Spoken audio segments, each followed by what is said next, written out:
Hello, everyone. Welcome to the stream. Good for login. 25 minutes left. Yeah.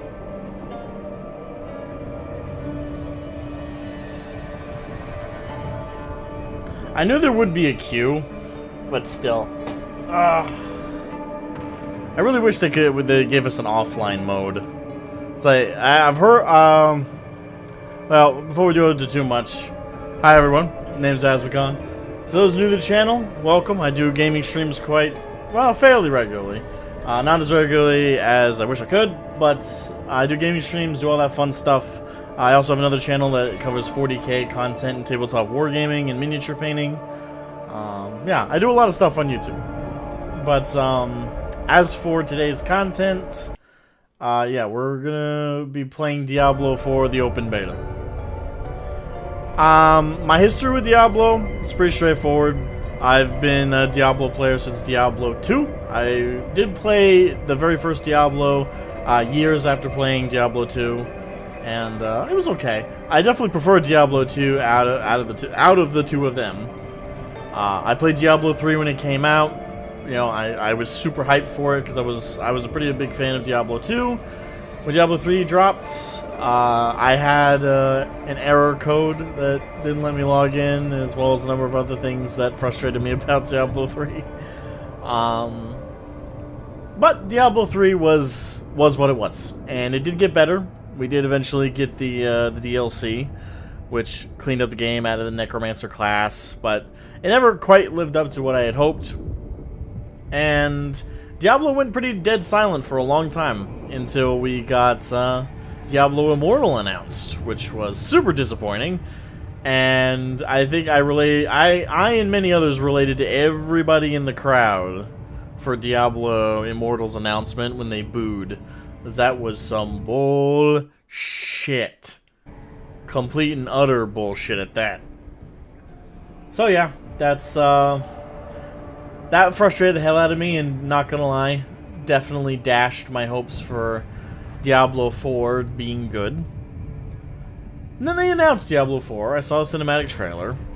Actually, before even that though, all the drama with Blizzard Entertainment and all the BS that they pulled. Yeah, that soured everything as well. There's been a lot of souring when it comes to Blizzard and all of their games and products. But when I saw the Diablo 4 cinematic, I at least had hope that the tone would be right for this game. And I still hope that is going to be correct. I'm dreading the potential monetization of Diablo 4. But as this open beta is completely free, I have not pre-ordered Diablo 4, by the way, and I do not intend to. I might buy it day one if I hear good things on official launch, or if this beta ends up being promising enough. But as far as pre-ordering goes, I'm not going to do that. Not for Diablo 4. I just hope it's going to be worth a base standard edition price tag. That's my hope. Regardless, I generally would say I've been avoiding any kind of news about Diablo 4. Pretty much. Like, across the board. The reasons for that are pretty simple. I just simply didn't want... I just didn't want any spoilers. Because for me, I want to go into this blind. I want to see if Diablo 4 is what I want out of Diablo. Is it grimdark? Is it sinister? Does it feel like I'm actually facing the throngs of hell as they burgeon forth and try and tear me to pieces? Now, these are things I want to know and want to experience fresh. So I didn't want any spoilers, even for the beta. And yes, here we are. The one spoiler I did get was that apparently the game potentially might damage graphics cards. I'm worried about that. I'm certainly keeping my ear out to hear if mine is struggling. You know, if I hear the...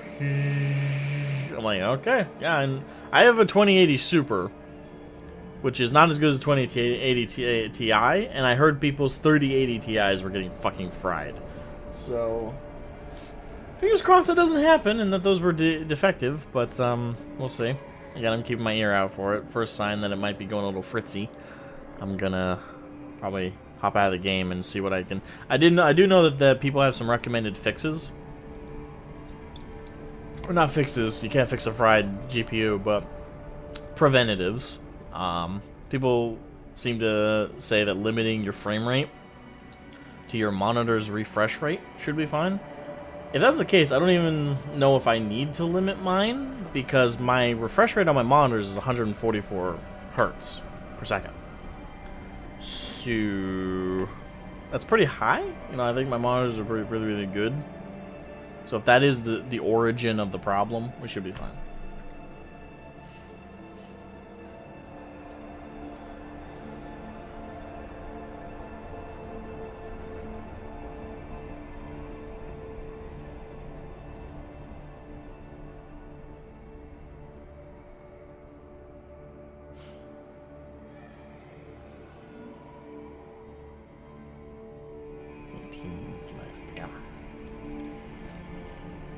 Why do you have to take so long?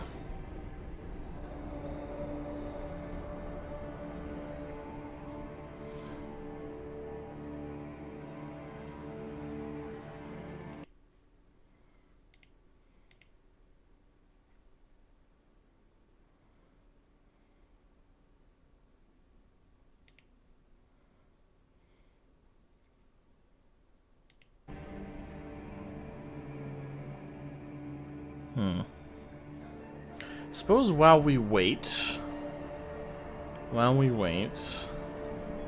do this.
I'm just looking to see if there's any Diablo videos that don't look like they're spoilers.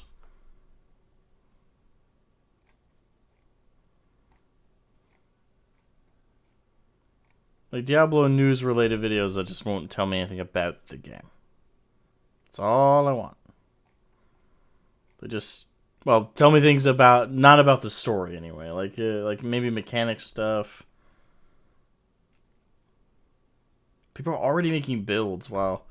The rabies druid. What? I have questions.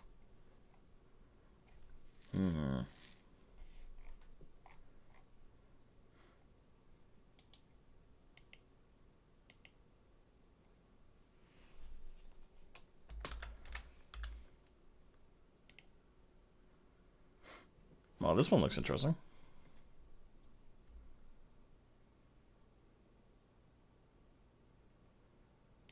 Today's video is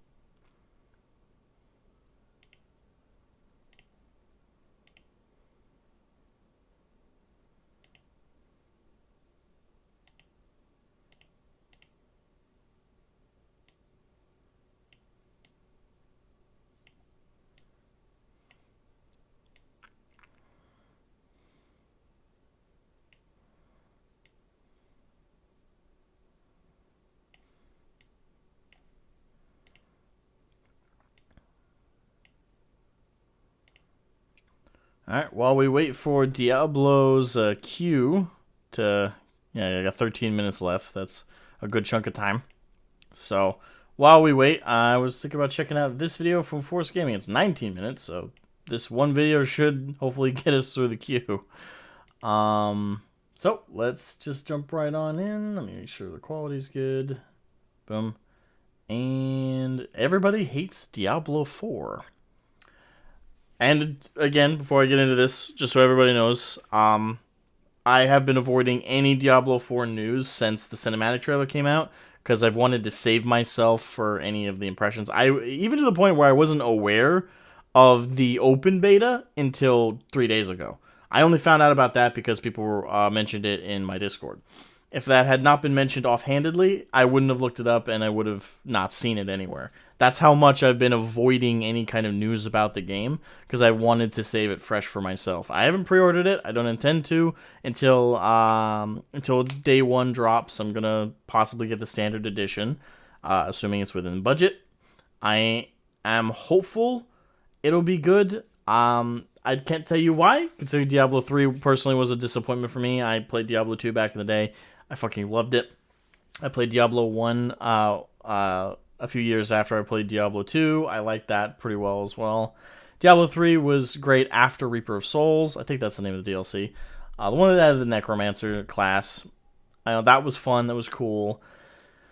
Then Diablo Immortal got announced, and yeah, that was terrible. I'm still mad that exists. I'm still mad that they put that in front of Diablo proper and just, nickel and diming us with a freaking mobile game. Oh, it's disgusting. Not to mention every other horrible thing that Blizzard has done recently. Just generally speaking, there's a lot of negative to talk about there. But for right now, let's focus on Diablo 4, and let's see why everybody hates it. Hopefully there's no spoilers in this, because again, the whole reason I've been avoiding the news is avoiding any potential narrative spoilers.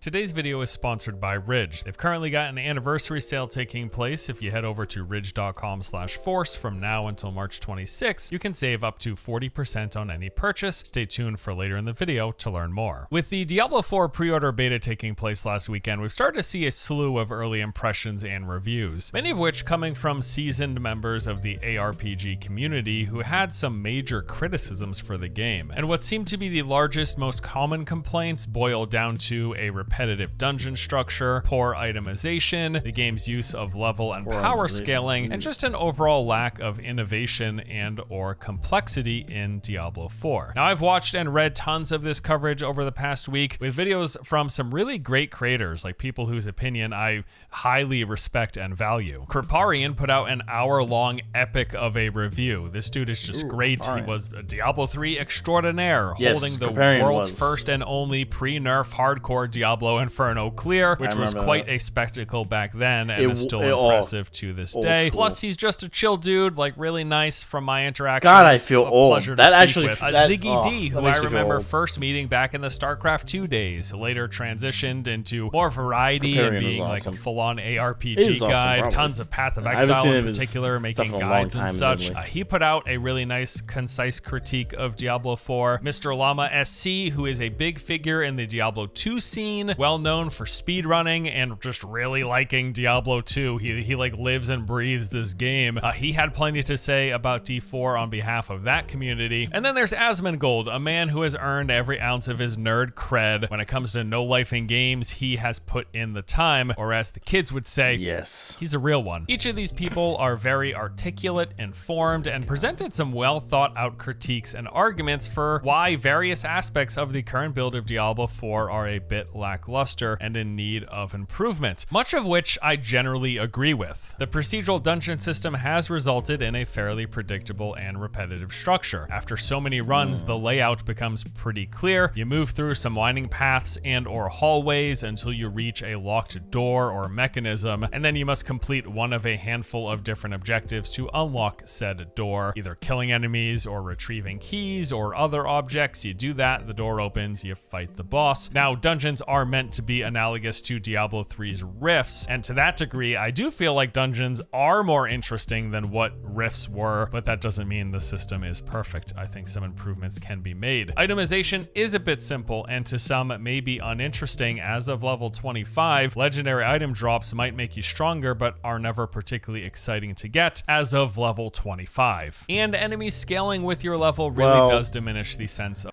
I don't know what the max level is for Diablo 4, but assuming how he said that must be very early on. There must be actually quite quite the leveling system. So I take from that maybe the max level might be around 60 or more. But yeah, if you're getting legendary drops like that at level 25, that's ridiculous. And I've noticed that about a lot about like recent itemization we see in a lot of RPG-esque systems. I mean, Destiny fucking drops items that are quote unquote rare or legendary, or that used to mean something back in the day when it actually was hard to get these items, but now it's just a reskin of a base item, can be called legendary, rare, relic, whatever, and give you just really good stats at that level, but it doesn't actually mean anything. Like I remember when legendary meant like, oh, you were max level and this was like the next tier up of our gear you could get, and up till max level, the best you could get was rare. But, you couldn't get, like, Relic or Legendary or, any of those epic kind of titles. And they actually held some weight because the gear had these really unique stats, really unique names. They were items that people, like, chased after. Kind of like in how in World of Warcraft people were super excited for freaking artifact weapons until we found out how those actually worked. The name and the title of these kind of itemizations and the quality of them actually used to mean something, but now it's just they've made level 1 like level legendaries and stuff in certain games. Like I've recently been replaying Wolcen, Lords of Mayhem, and Wolcen also has this sort of problem where like early on, like I'm level 7, like one of my characters is level 7. And I have 2 legendaries I have equipped. 2 legendaries. I'm level 7. I'm pretty sure the max level in Wolcen is like 50 or 60. How the heck do I have a legendary quality item at level 7? Well, it's because it's random, and all the quality means is it has some extra stats to it. It doesn't actually mean it's legendary. It doesn't actually mean that it has all these like unique, amazing things. Now it's just it's a copy of a base level item with some bonus stats. That's how like the quality system works now in RPGs, and it's getting really annoying. Of power progression in many instances. As you level up, you feel like you're getting weaker. Combine that with the shared world where you run into these odd situations where someone half your level might be killing enemies faster than you are because of how the power scaling is done. There's also a slew of other complaints that I've seen frequently mentioned, like the world boss had fairly limited mechanics. He just really doesn't do a lot of things. Class balance is all over the place as of level 25. The UI's overall look and design, some people have issues with. I also saw complaints about the font coming up in some reviews. I know font theory is a thing, like some fonts are more readable and better than others, but also I don't give a flying fuck. Generally, though, I do think most of these critiques I'm going to have to side with Force Gaming on that one. I don't give a flying fuck. These are some of the more glaring issues with Diablo 4. I mean, if it's not like this wicked, stupid if much cursive, of it matters I'll be at all fine. to a majority of players, which I think the answer is no. What I would consider to be the most important core elements of the game, D4 does seem to get right. It looks great, it feels great, and I have a fun time while I'm playing. Like, I really enjoyed the preview last fall. Last weekend's beta was a blast, and I can't wait to jump back in and wait in the queue with everyone else in the world this upcoming weekend. Blizzard doesn't appear to be breaking any molds here or treading much new ground, although the inclusion of an open shared world in an ARPG is something I really enjoy as an MMO fan, but it also doesn't feel revolutionary. And the more important thing is the long-term progression, the hook that's going to keep you coming back time and time again, and that we just kind of have to wait and see until we can get past Act 1 and level 25. In general, it looks like Blizzard is just kind of with how bad Blizzard's reputation is right now, with how badly the community is feasting for some reason for us to say we still support Blizzard, and like at this point we definitely can't say it's the actual people behind the company because so many terrible people have worked there. We can't say it's because of the legacy, because they've tattered their own legacy, especially with recent choices such as destroying Warcraft 3. Honest question from everything this is from Zero in the chat. Honest question from everything you have taken in, which class you believe will overtake the game in its current state? Well, that's the thing. I haven't taken in very much information. I've been avoiding information on Diablo 4 like the plague to save myself for this open beta. Well, I was actually saving myself for, because I didn't even know the open beta was a thing until 3 days ago. So I've been avoiding too much information. This is one of the first videos I've watched about Diablo 4, and that's just because we're stuck in queue right now, which is still going. Actually, just so I don't have to keep doing it, let's just lower that screen view. But I don't know. Based on Diablo 3, Necromancer will probably be a strong contender. But Mage or Mage equivalent is always like the most kick-ass class in these games, I tend to think. But that's based solely on the reputation of the previous games. I don't know for a fact that Diablo 4 will carry that on. It's just magic casting and the amount of AoEs you can dip out. And if you have enough mana potions and a versatility with that, that tends to always top the charts pretty fast. Like the biggest DPSs are almost always mages, but at the same time, with how they balance in, they're also supposed to be like glass cannons. So I don't know. I'm hoping to figure out and learn that as I play, as opposed to taking in more info from like other video creators and stuff. Of course, I'm going to look into what other creators are saying about it. I am right now. But yeah, I haven't looked too much into like the metadata or the metagaming of the different classes in Diablo 4.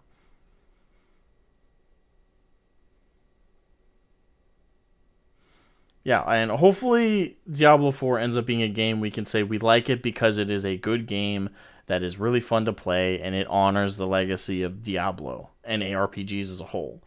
I'm hoping for that. But if what Force Gaming so far is saying is true, and the game is lacking any kind of innovation, this is not... Well, it's hard for me to say. I want to say that this is the time for Blizzard to play it safe, but it at the same time isn't, because playing their cards too close to the hands right now, and I would say it like this. It is the time to play it safe for Blizzard in terms of monetization schemes, in terms of the nickel and diming, in terms of like the actual out of game stuff and marketing. This is the time to play it safe. Go pure Diablo and don't push the nickel and diming. Just don't do that. And that avenue, play it safe, and please don't mess with monetization. Just do a battle pass, fine, who cares, just do that, but don't do anything crazy like loot boxes or something else schemy. But for the actual gameplay of an ARPG, for the actual flow of the game and the feeling of that gameplay loop, they absolutely have to innovate on right now. They have to introduce something to give people a reason to play this over Wolcen, which Wolcen isn't perfect. Wolcen has a lot of problems, but they have to give them a reason to play this over Wolcen, over Lost Ark, over their previous entries like Diablo 2, over PoE, which is the tippy top of the market of ARPGs right now. It's PoE, Path of Exile, for those who don't know what the PoE is. That plain Jane just fucking Bane-style back broke every other ARPG in the last couple years. It has just been thriving hard in this sphere. And there's a lot of things that they've done with their seasons and their game, and with PoE 2 around the corner. Yeah, like there's a lot that Diablo has against it, whereas back in the day, like Diablo 3 or Diablo 2 days even, they didn't have as much competition in the ARPG genre. Now they have a shit ton of it, and they are being left in the dust in a lot of ways, so they need to bring something new to the table. Taking some of what works best in the genre, giving it a Diablo twist, fine-tuning parts, basically, adding a bit of gameplay polish, and creating a product aimed at the mass market. Correct. Or in other words, they're doing exactly what they've done with most of their games for the... Hold on, looks like Q just dropped. We will pick this video back up later, because I want to get into the game. Sorry, Forth.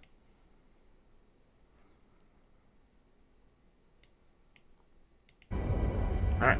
Wow. Finally, that Q. Alright, adjust the brightness slider until the logo is barely visible. I cannot see it at all right now.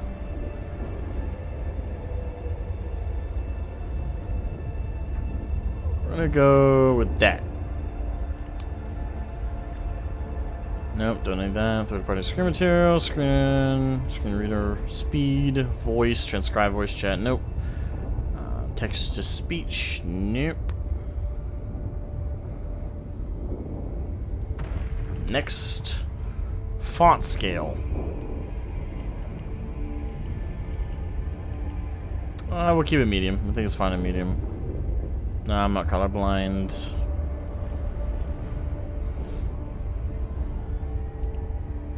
Oh, that's cool. We can customize the highlight colors. For NPCs, let's make it more of a purple.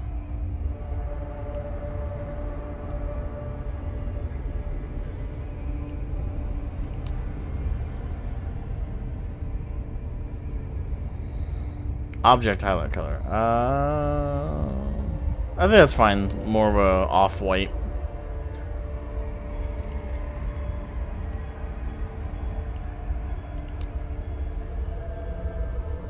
Alright. Screen shake effect. Show screen shake effects on certain skills and abilities. I do want that for now. We'll see if it's too aggressive. PoE has set the bar of Diablo. Set the bar, and if Diablo does not meet it, they will lose the game.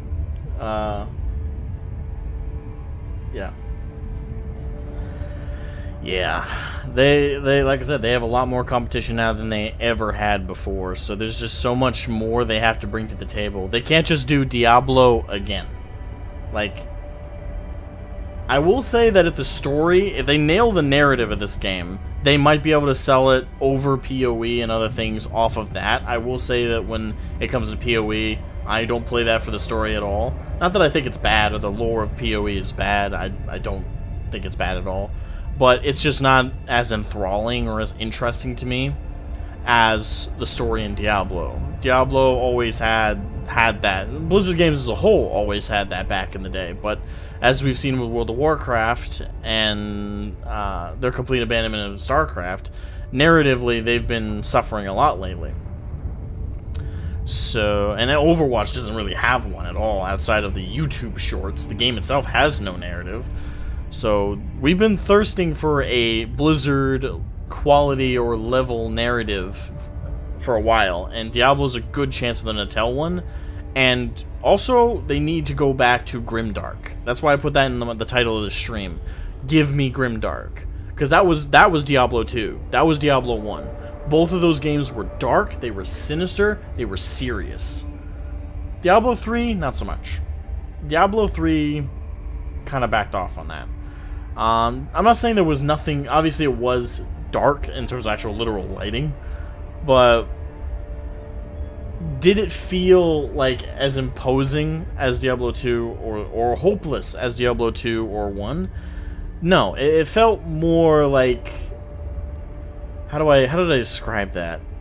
It feels like a PG-13 thriller is kind of like what Diablo 3 was for like a tone. It had some darkness, it had some evil shit going on, but it felt more like a superhero experience for us, because we played the barbarian or the demon hunter that saved people and did all this epically cool stuff, and we fought the forces of hell all the way up to literally heaven. Cool spectacle, but it never felt like we were in the middle of a dreadful, horrible, unsavorable situation. So yeah, let's jump in and see where it takes us. I do want subtitles. All that should be fine. Alright, let's go.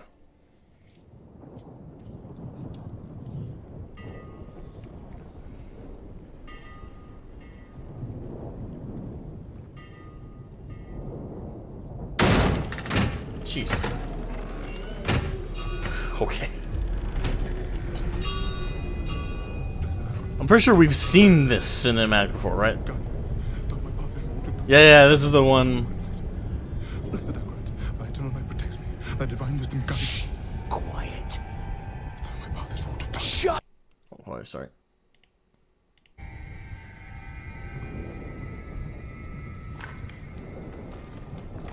I'll let it play again just to establish the tone in the game. They have us sent. Run!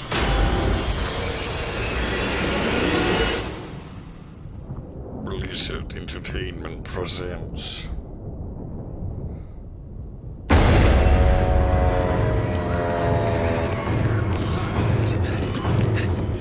I will say, I was really happy to see the cinematic when they dropped it at BlizzCon. This was the one that dropped. Yeah, this one. Are you out of your mind?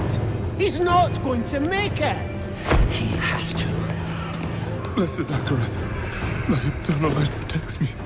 Thy divine voice guides. Look at me! All the gold we want is right there. No, I just came here for knowledge. They're coming! I know. Get over here! Now, breach the seal. Get us through that door!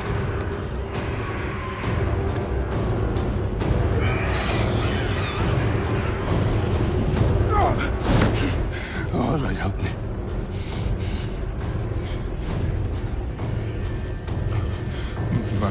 By three, they come. By three, thy way opens. Blood shows. This doesn't make any sense.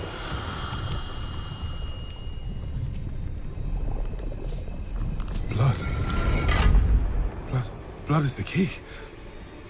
Blood is the key! What? I need two of you! No! Go! I'll hold them! Go! So, it says the blood of the willing goes... You gotta be kidding me!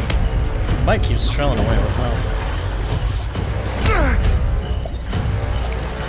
The part that would have sucked like hell, because I hate my hands getting stabbed or cut up or anything. I hate that. I think everybody We does. have to help him! Still. He's dead already.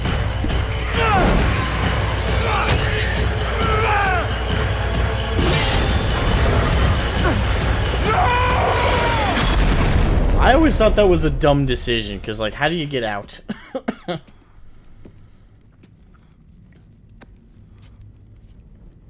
It's a shame he didn't make it. Oh well, cheer up. Gold splits better 3 ways instead of 4. Certainly splits more favorably through his one Must so be far. hidden here somewhere. Read this.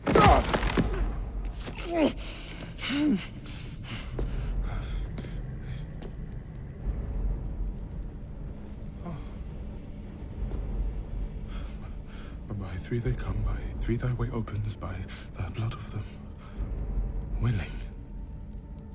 Hail. Hail the Creator. Ha! Hail the daughter of... Oh, no. No. What about the coin? What's it say? This is forbidden. This is a summoning. I cannot speak. Don't lie to me! We came here for treasure.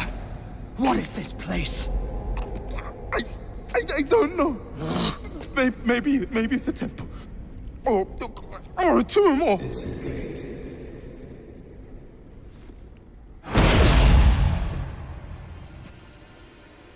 I'm still happy with this cinematic and how it established the tone. That horror vibe, that feeling of dread.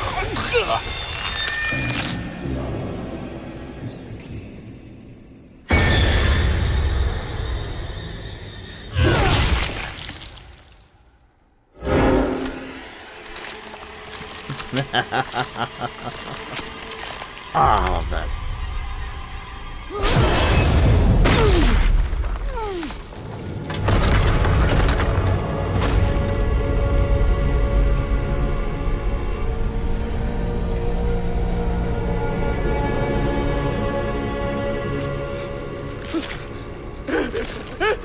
Blessed Akrat, thy eternal light protects me.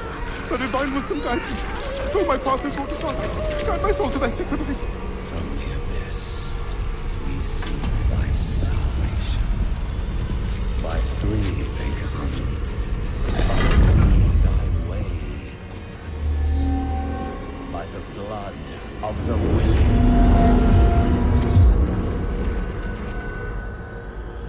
We call thee home.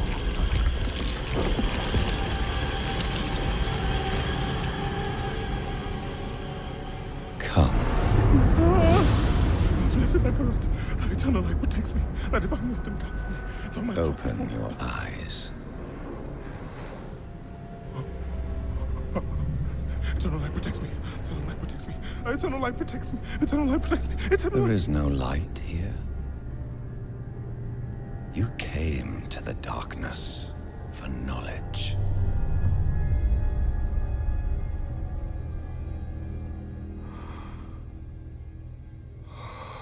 Yes. And all the knowledge you seek is here. Surrender. Speak the words. Call her home.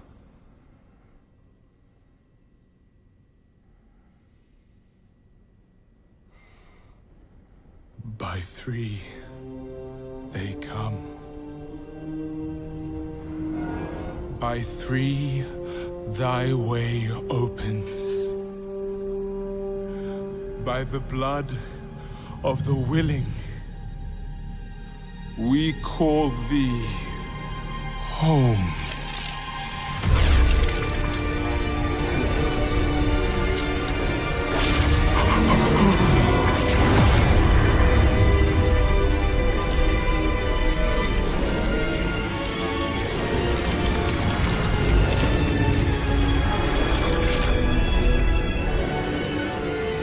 Hail, daughter of hatred. Creator of sanctuary.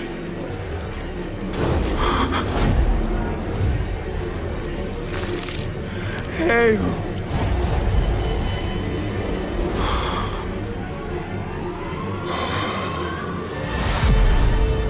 Lilith.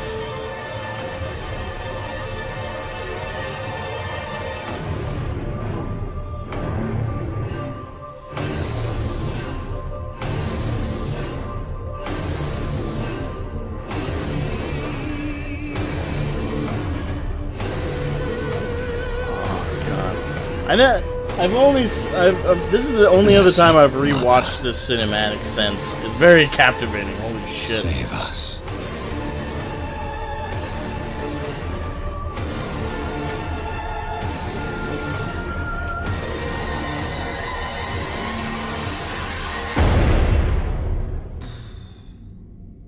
Now that is how you set the tone of Diablo. Tone I missed in Diablo 3. Nah. So, time to create a new character.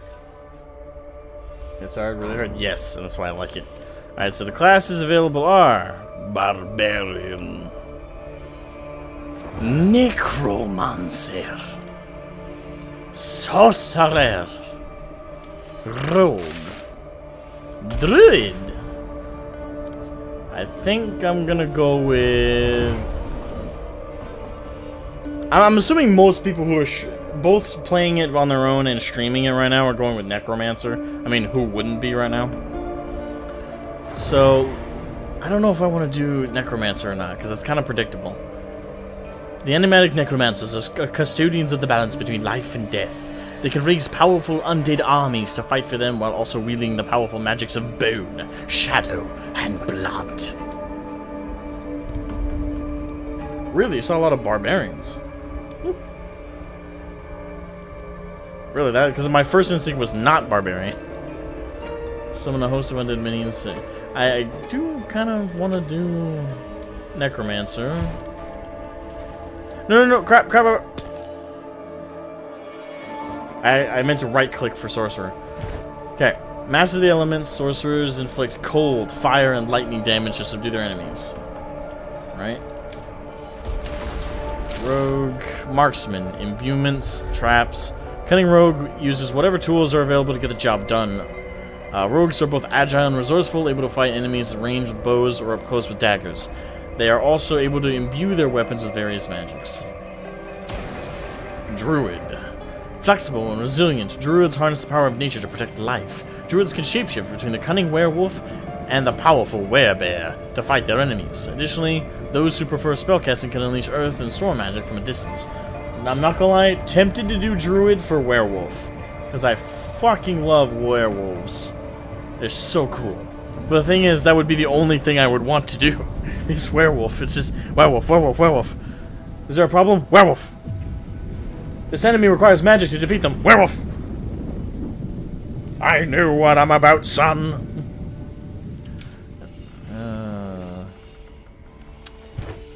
So for me, it's between... Because thing is, mage would be like, for me, like the hands down, like, probably powerhouse choice. And... Well, I just noticed that they switched up the barbarian. What the hell? Wait, when did they switch her model? Well, anyway. So do I want Necromancer or Druid?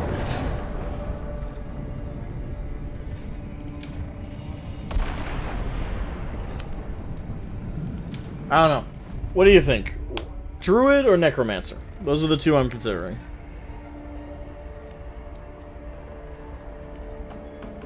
My inner edgelord screams Necromancer, but my love of classical horror movie monsters like werewolves screams Druid. Witch Doctor Kappa? What? Hey, kids doing great. Always Necro. Yeah, that's what I was saying. Also, how you doing, Greg?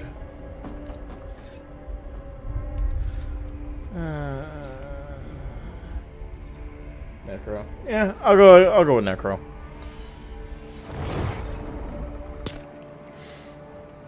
Alright.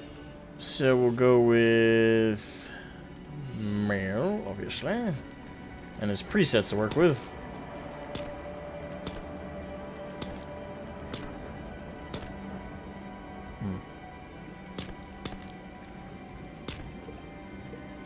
Let's customize that one. Alright, so this is where we get a first look at the customization. I've been curious about this. Corpse exposure for the win.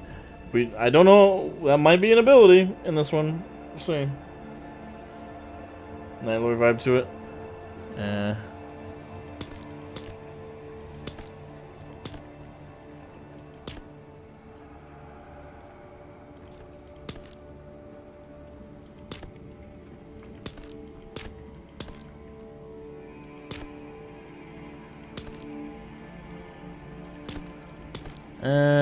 I want to go paler. Just extra selling the dead look.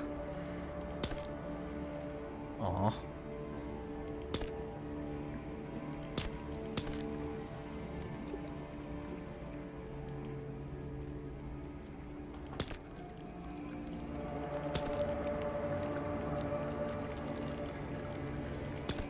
Crystal.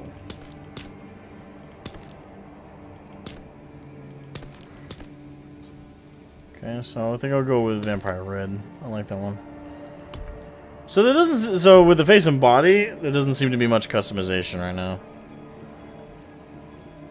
Yeah, it seems pretty bare bones on this so far. So there's 11 hairstyles.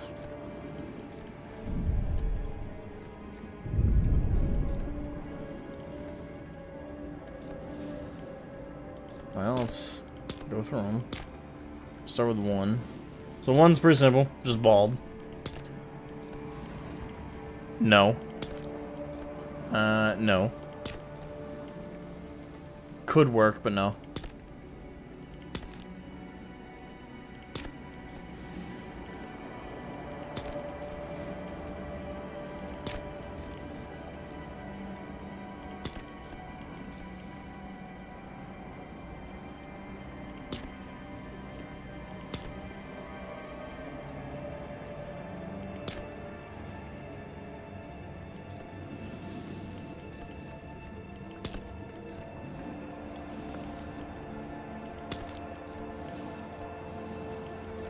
Might go with 8.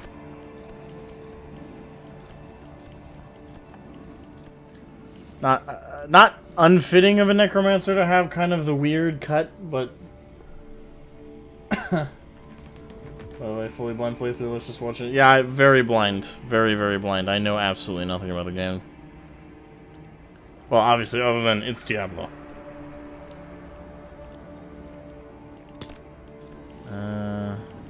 Not even sure what that's supposed to... so far the only one I like is 8. So we'll go with 8. Facial error.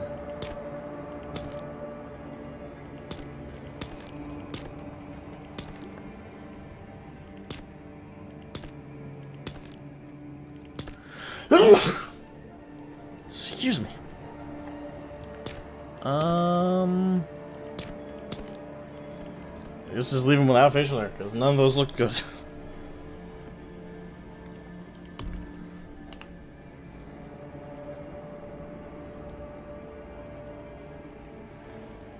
Ooh, ow.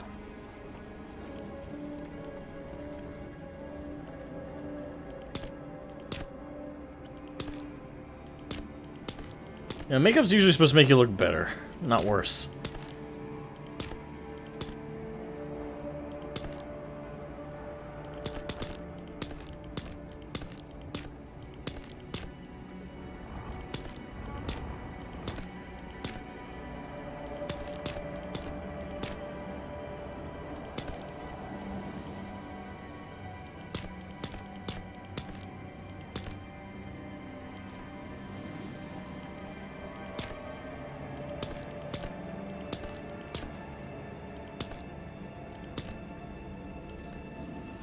We'll just go with that one.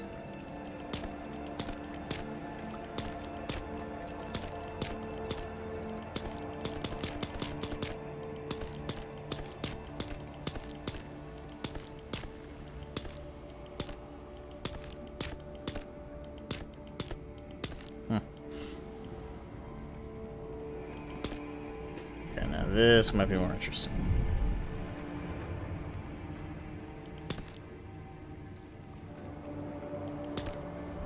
Wait, that's supposed to look like scarring? It doesn't. Looks like ink. Okay.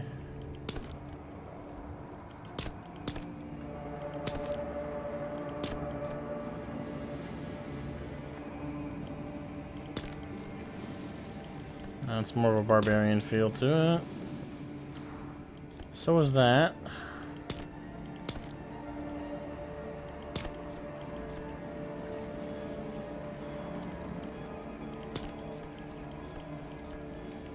I like that one.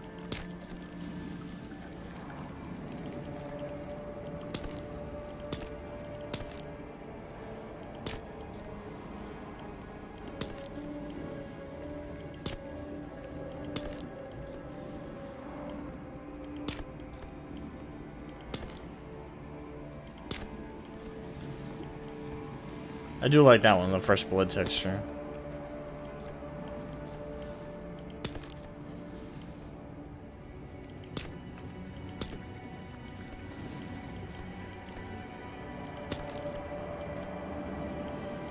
Okay, cool. That's awesome.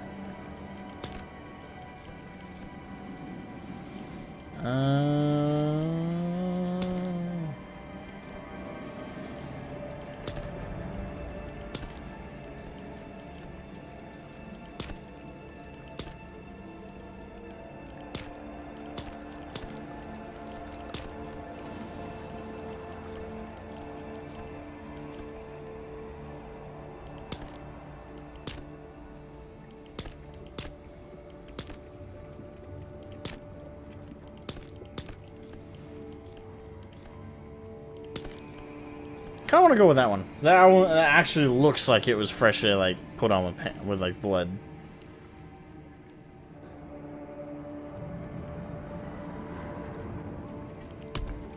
All right. We won't do hardcore. Not that it matters. It's the beta, and I'm sure all the characters will end up getting deleted. But we'll see here.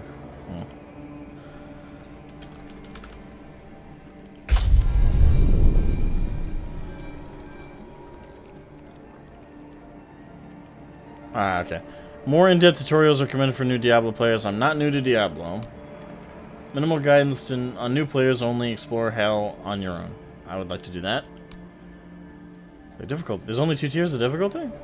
Adventurer. Players who are new to Diablo will want a light challenge. Levels 1 to 50. Enemies are easy to defeat. Okay, so max level is 50. World Tier 2 Veteran. Players who desire more challenge, levels 1 to 50. Enemies are more challenging. Monsters give 20% increased experience. Monsters drop 50% more gold. Yeah, let's do that one.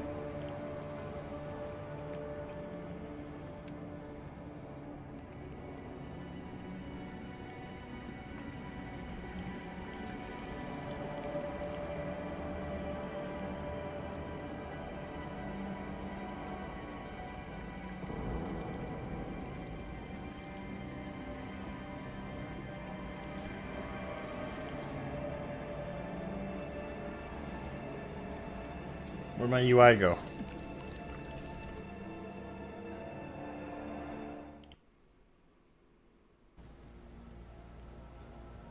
Sanctuary was never meant for humankind. It was forged as a refuge from the war between the high heavens and the burning hells. Oh damn! Instead, you lucky bastard! It became a new I'm only getting 500 for my in this taxes. eternal conflict. A secretive group called the Haradrim. Well, I guess you aren't lucky, because that means you paid way more in than I did. But now this once powerful order is a husk of what it was. And Sanctuary's ancient creators have returned to claim the hearts of humankind. This is the story of their downfall.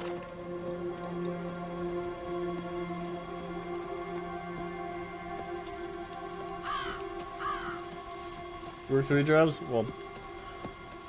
Wait, 3? How do you work 3?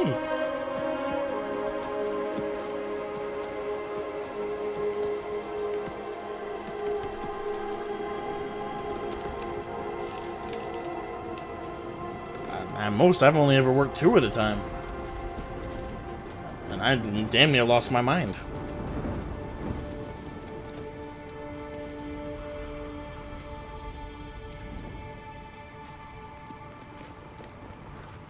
It is cool to see like our actual character be expressed in this. Ooh.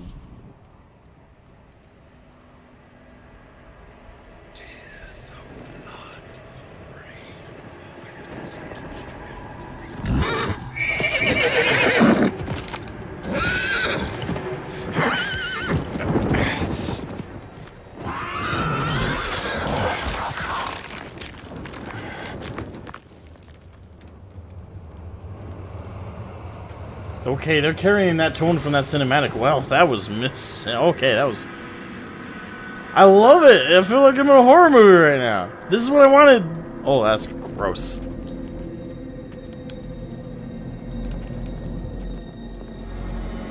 Hey, we're a necromancer. We're just invincible, you know?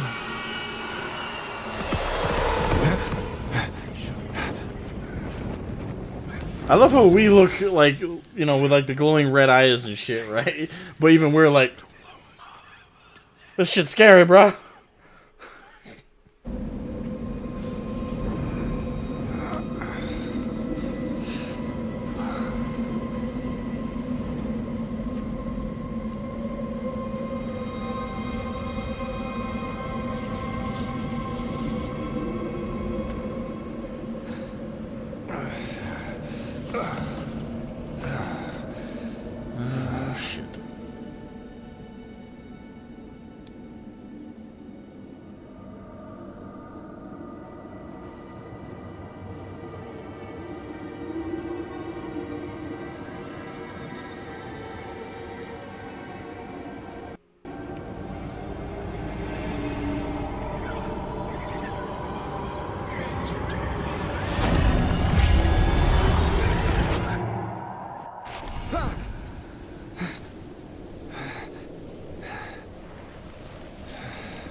Yeah, that shield clip.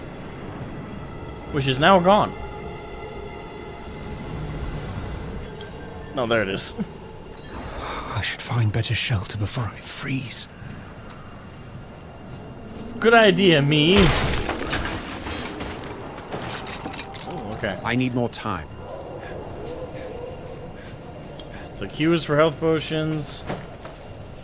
Evade, or more aptly, dodge, is space.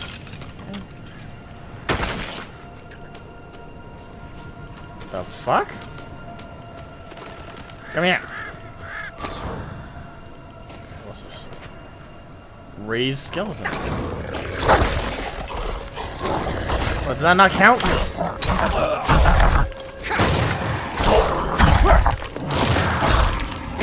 Kill them, my minions! I'm glad that that's our first ability. That is a very that is the correct starting ability for. Wait, how long does it last? Okay, once it's 5 minutes, 5 seconds.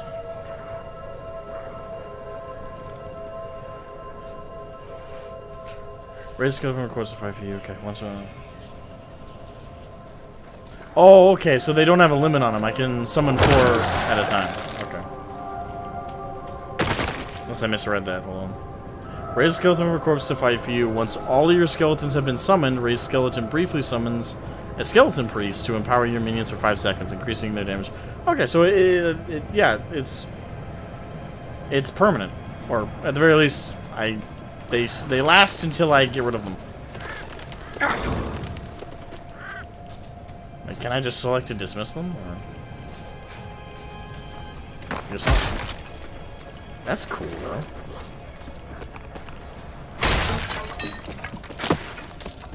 Gold! Money!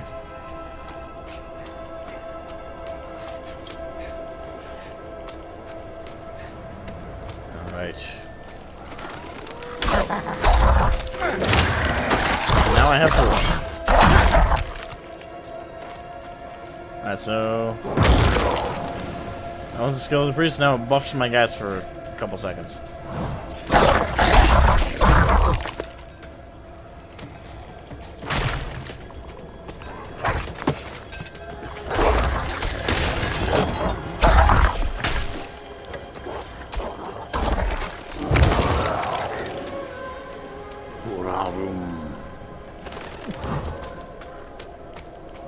So before we keep going, I want to see, is there anything else around here I can loot?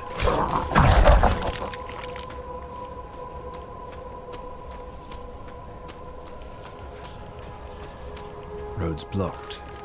Should clear up when the storm has passed. Okay. Artificial barriers, I get you. Alright, how does it cost to get figurines painted by you? How much does it cost? It varies. It depends on what you need painted. It varies quite a bit. I have a set of very rough rates on the other YouTube channel, in the community tab. Like I said, those are rough though, because it's really hard for me to give like a solid number. It's like, okay, this is going to cost you this much, this is going to cost you this much. Because there's just so many factors I need to know. Like, the complexity of the scheme. How detailed do you want the paint job? Do I need to assemble the mini?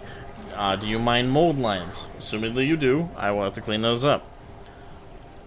But, depending on what it is and how much I have to do, will depend on the budget. You gonna get a Necron set? Oh, well. Keep in mind, the more minis I have to do, the bigger the price gets. Even if I have to batch paint them. But, the easiest way for you to find out how much it'll cost you, pitch me what it is you have and what your budget is. And from there, we can negotiate. And you're on my Discord, so just go ahead and DM me, man. Like, DM me what you're thinking, and then I'll give you the ballpark.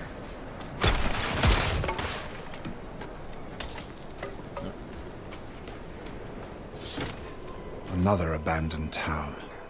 Demons. Everywhere. Fangs in the dark. What? Ah! He bit me! Careful! He's a wild one.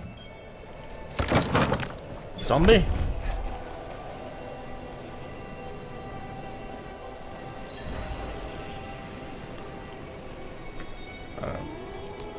What's it to you? Oswin, hush! I'm sorry, Wanderer. You've come at a difficult time. This madman just stumbled into town and started causing trouble. Demons spilling from the ruins. Kill us all! Kill us all! Ruins? What is he talking about? Come, I'll explain.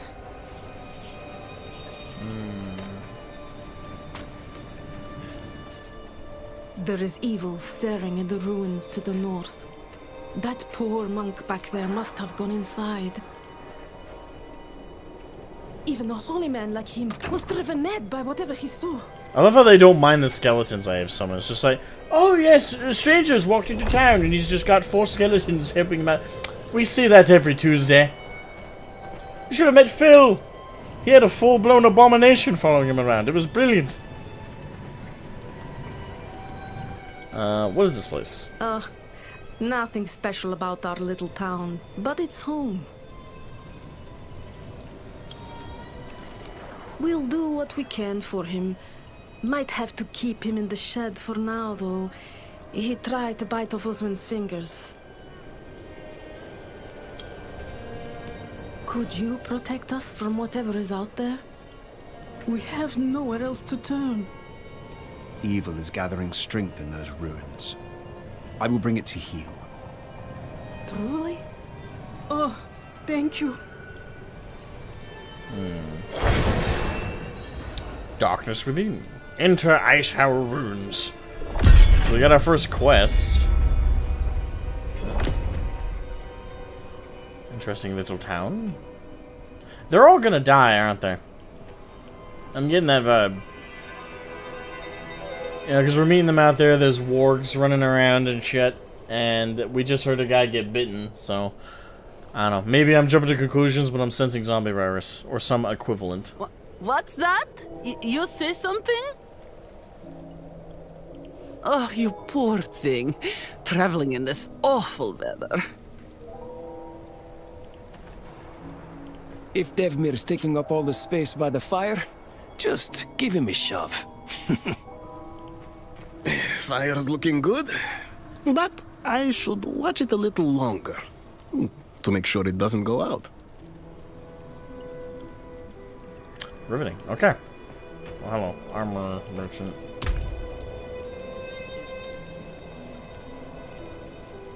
$116 gold for that one, and 42 for the pants, which apparently is less than what I have on. Alright.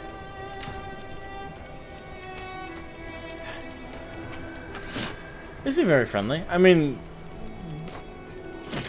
given their situation, yeah. I have unspent ability points. Okay, so this is where we can actually see the tree. Let me see the tree.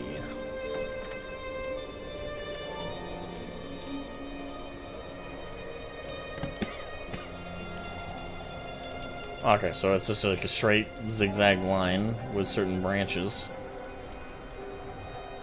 I was hoping to see something more akin to Wolfson's ability tree thing, because I really like that. I like the variations you can have in that, but it's a skill tree being a little bit more linear isn't a problem necessarily. All right, bone splinters. Okay, so we can unlock direct abilities here. So reap. Basic, it's a darkness ability. 4 per enemy hit, sweep an ethereal scythe in front of you, dealing 3 damage. Hitting an enemy with reap increases your damage reduction by 15% for 2 seconds. Okay. Decompose. Generate essence, 7 per second. Tear the flesh from an enemy, dealing 8 damage per second. That is menacing. Okay, hold on. What? Hold on. I thought this was going to be ability for something like already dead on the ground. No. Tear the flesh from an enemy. That tells me from a living enemy. Deal 8 damage per second and forming a usable corpse with the flesh every 2.5 seconds. Hemorrhage. Burst an enemy's blood, dealing 7 damage. Hemorrhage has a 20% chance to form a blood orb. I fucking love whoever came up with the necromancer tree. Bone splinters. Sorry. Fire 3 bone splinters doing 6 damage each subsequent time the enemies. Alright, so out of these, I don't know which one I want. Decompose sounds fucking metal as shit. But I only have 1 point to work with.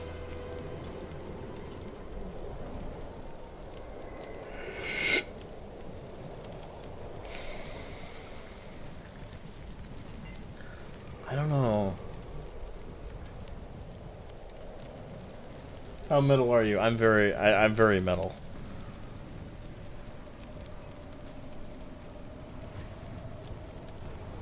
So, I don't know which one I want though. I want all of them. I know like as we level up I can get more, but still it's like which one to get first?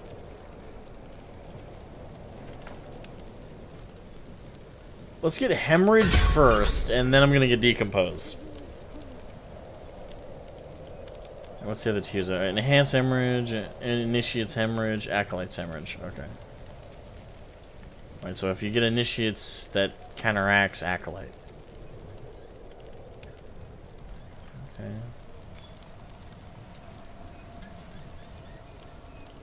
Yeah, so we're gonna get that, then decompose. Alright. And now that's my primary ability. Okay.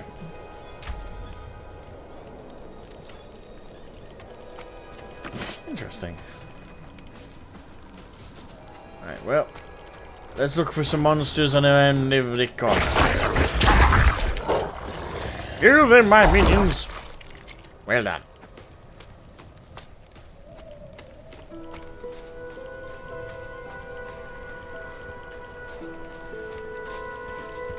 Oh crap, there! I'm kind of cheating. I have an entire, like, swarm of undead with me. I wonder if, the skill tree didn't look too advanced, so I'm gonna say safely no. But I wonder if, like, as we play, we might be able to build for, like, making an actual, like, undead army and shit. Corpse explosion. There it is. That'll be for later.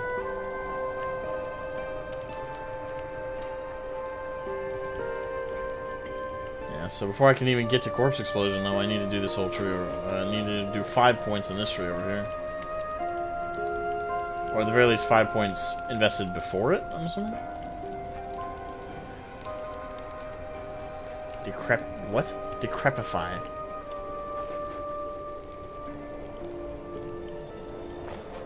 Corpse tendrils. Bone spirit. Alright, so this looks like this army of the dead. Okay, so yeah, it's an ultimate ability. Call forth the deep buried dead, volatile skeletons emerge over the next 7 seconds that explode when around enemies, dealing 8 damage. I'm like a kid in a candy store right now. Like, what the hell? Oh, and we have this later. Increase the damage and life of your skeleton warriors by 50%. Alright, we're definitely gonna have to get that. So we go. Increase the damage and life of your skeleton mages by 15%.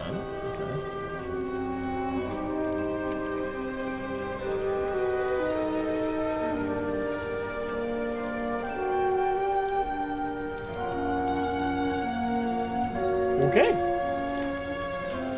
This is gonna be a fun tree. Wait, I'm missing one. Oh no, there he is. Hey, you, come on.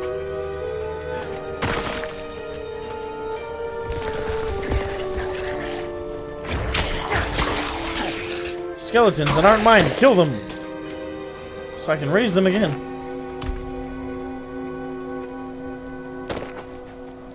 Put on some gloves. It's cold outside. Make sure you wear hats and gloves, ladies and gentlemen.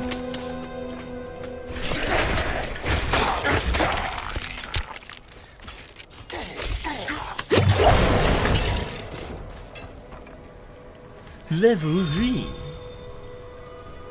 Alright. And now I want to get decompose. Now I've unlocked that extreme.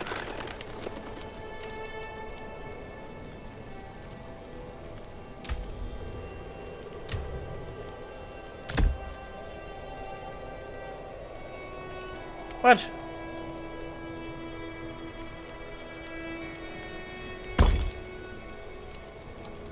Aww. So those are both primary abilities. So I have to use them in the primary slot. Fuck. When's that unlocked?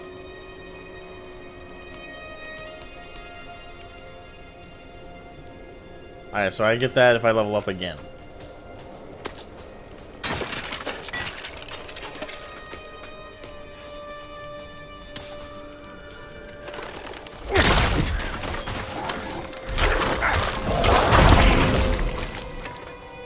Oh, dude, no way. It showed the body actually decompose. Alright, how's this? Whoa, okay. Plus 49 damage? Okay.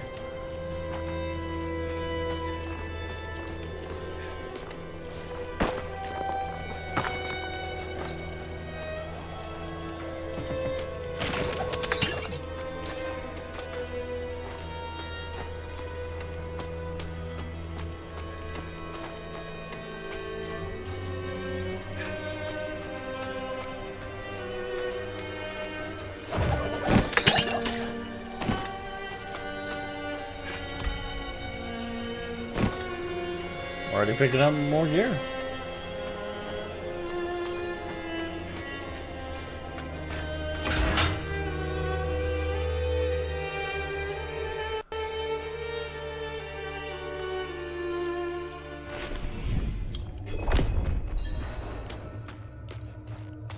Oh, a little bit of a frame rate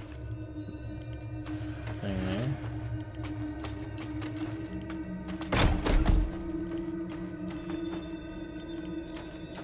Charlie! Stop falling behind. God damn it, Charlie. Forgive him, he has ADHD. Things easily catch his attention.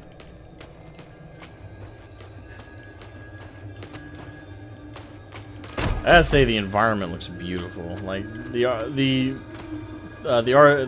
environmental artists and the model artists did their job. They did it very well too. Like everything, like the lighting to the actual textures of the scene, everything is so beautifully done so far. It is like this feels like how a beta should feel, right? Like lately we've been getting betas like Darktide's beta, right? Where the game straight up doesn't fucking work. This actually so far feels like a beta. Like everything feels fairly functional. So far we haven't hit any major bugs or glitches. Performance-wise, other than a little bit of frame rate drop when we enter this dungeon area here, really haven't had any of those either.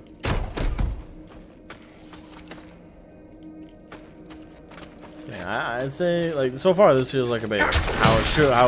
How a beta should feel like.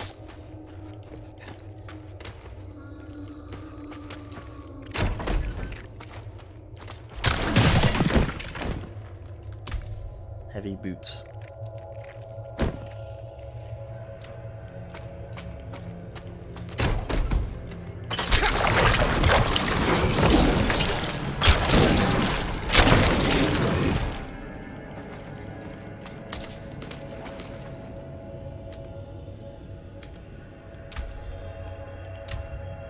I will say the blood ability feels better to use. We'll put decompose in the other key when that's available.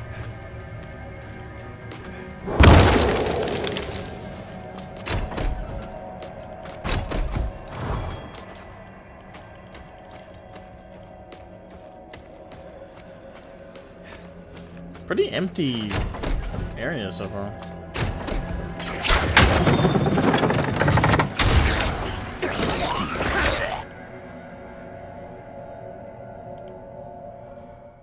Fuck you!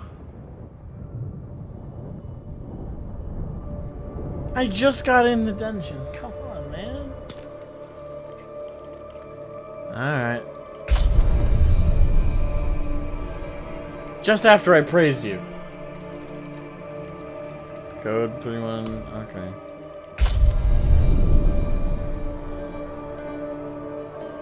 Oh, come on, just let me back in. Please.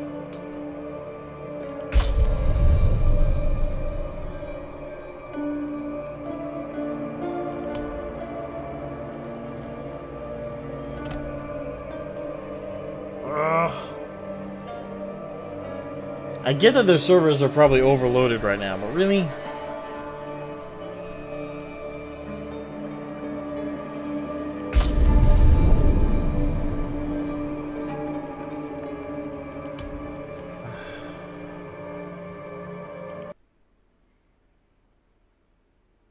God damn it.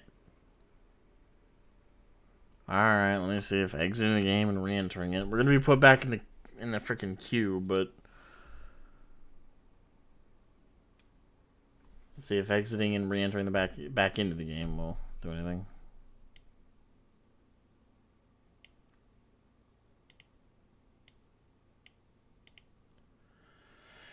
Alright, relaunching the game.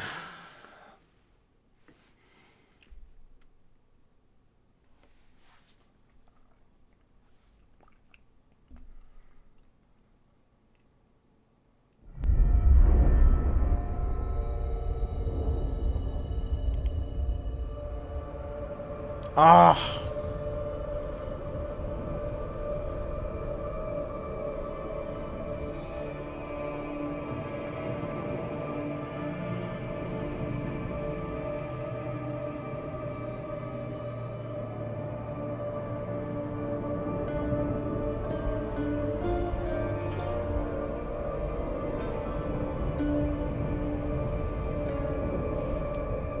You've got to be kidding me, man. Come on. Another hour I have to wait?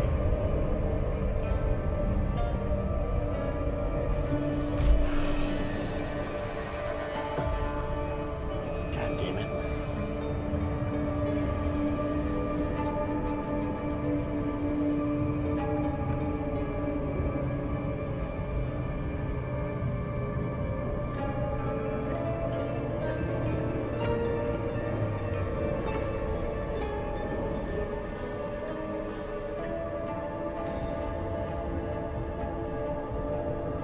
Patience, Asmogan, patience.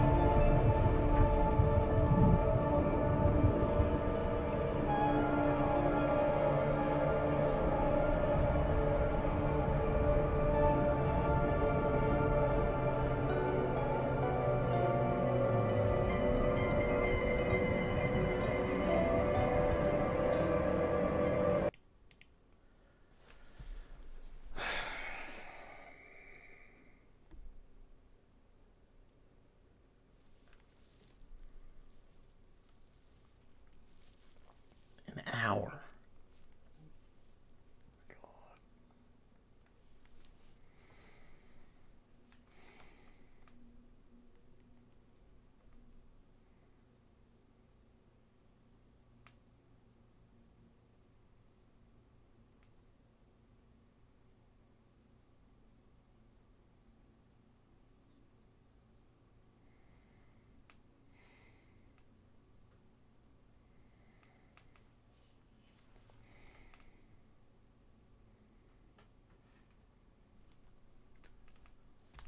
Okay.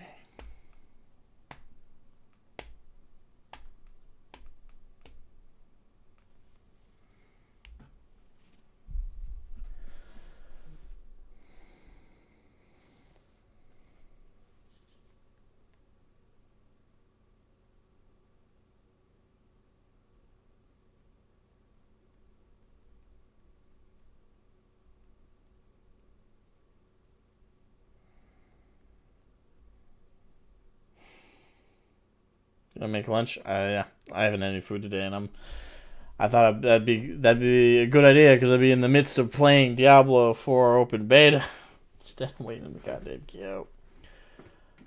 God damn it.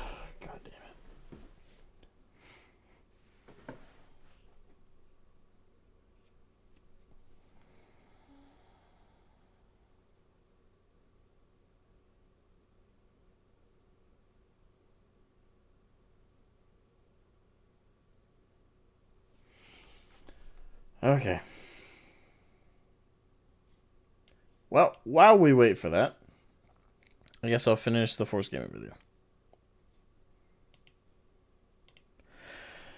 Okay, so we just got booted from playing Diablo 4 when we hardly got anywhere, so let's finish this.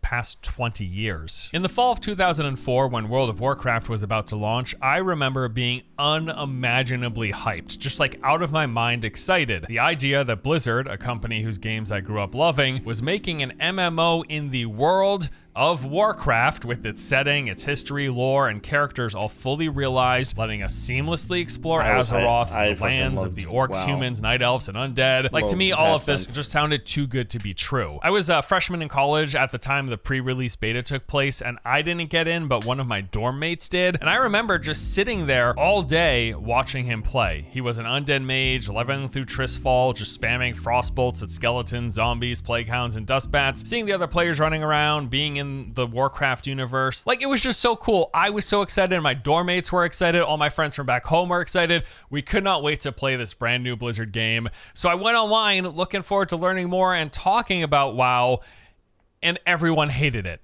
Like, everyone hated WoW. At least that's how it seemed online. The World of Warcraft, they said, was just a piss poor excuse of an MMO, a game for babies. The world and character design looked like a Sunday morning. I can't comment too much to that myself, because when I joined WoW, it was later in WoW's life. Like, when I joined WoW, it was the tail end of vanilla.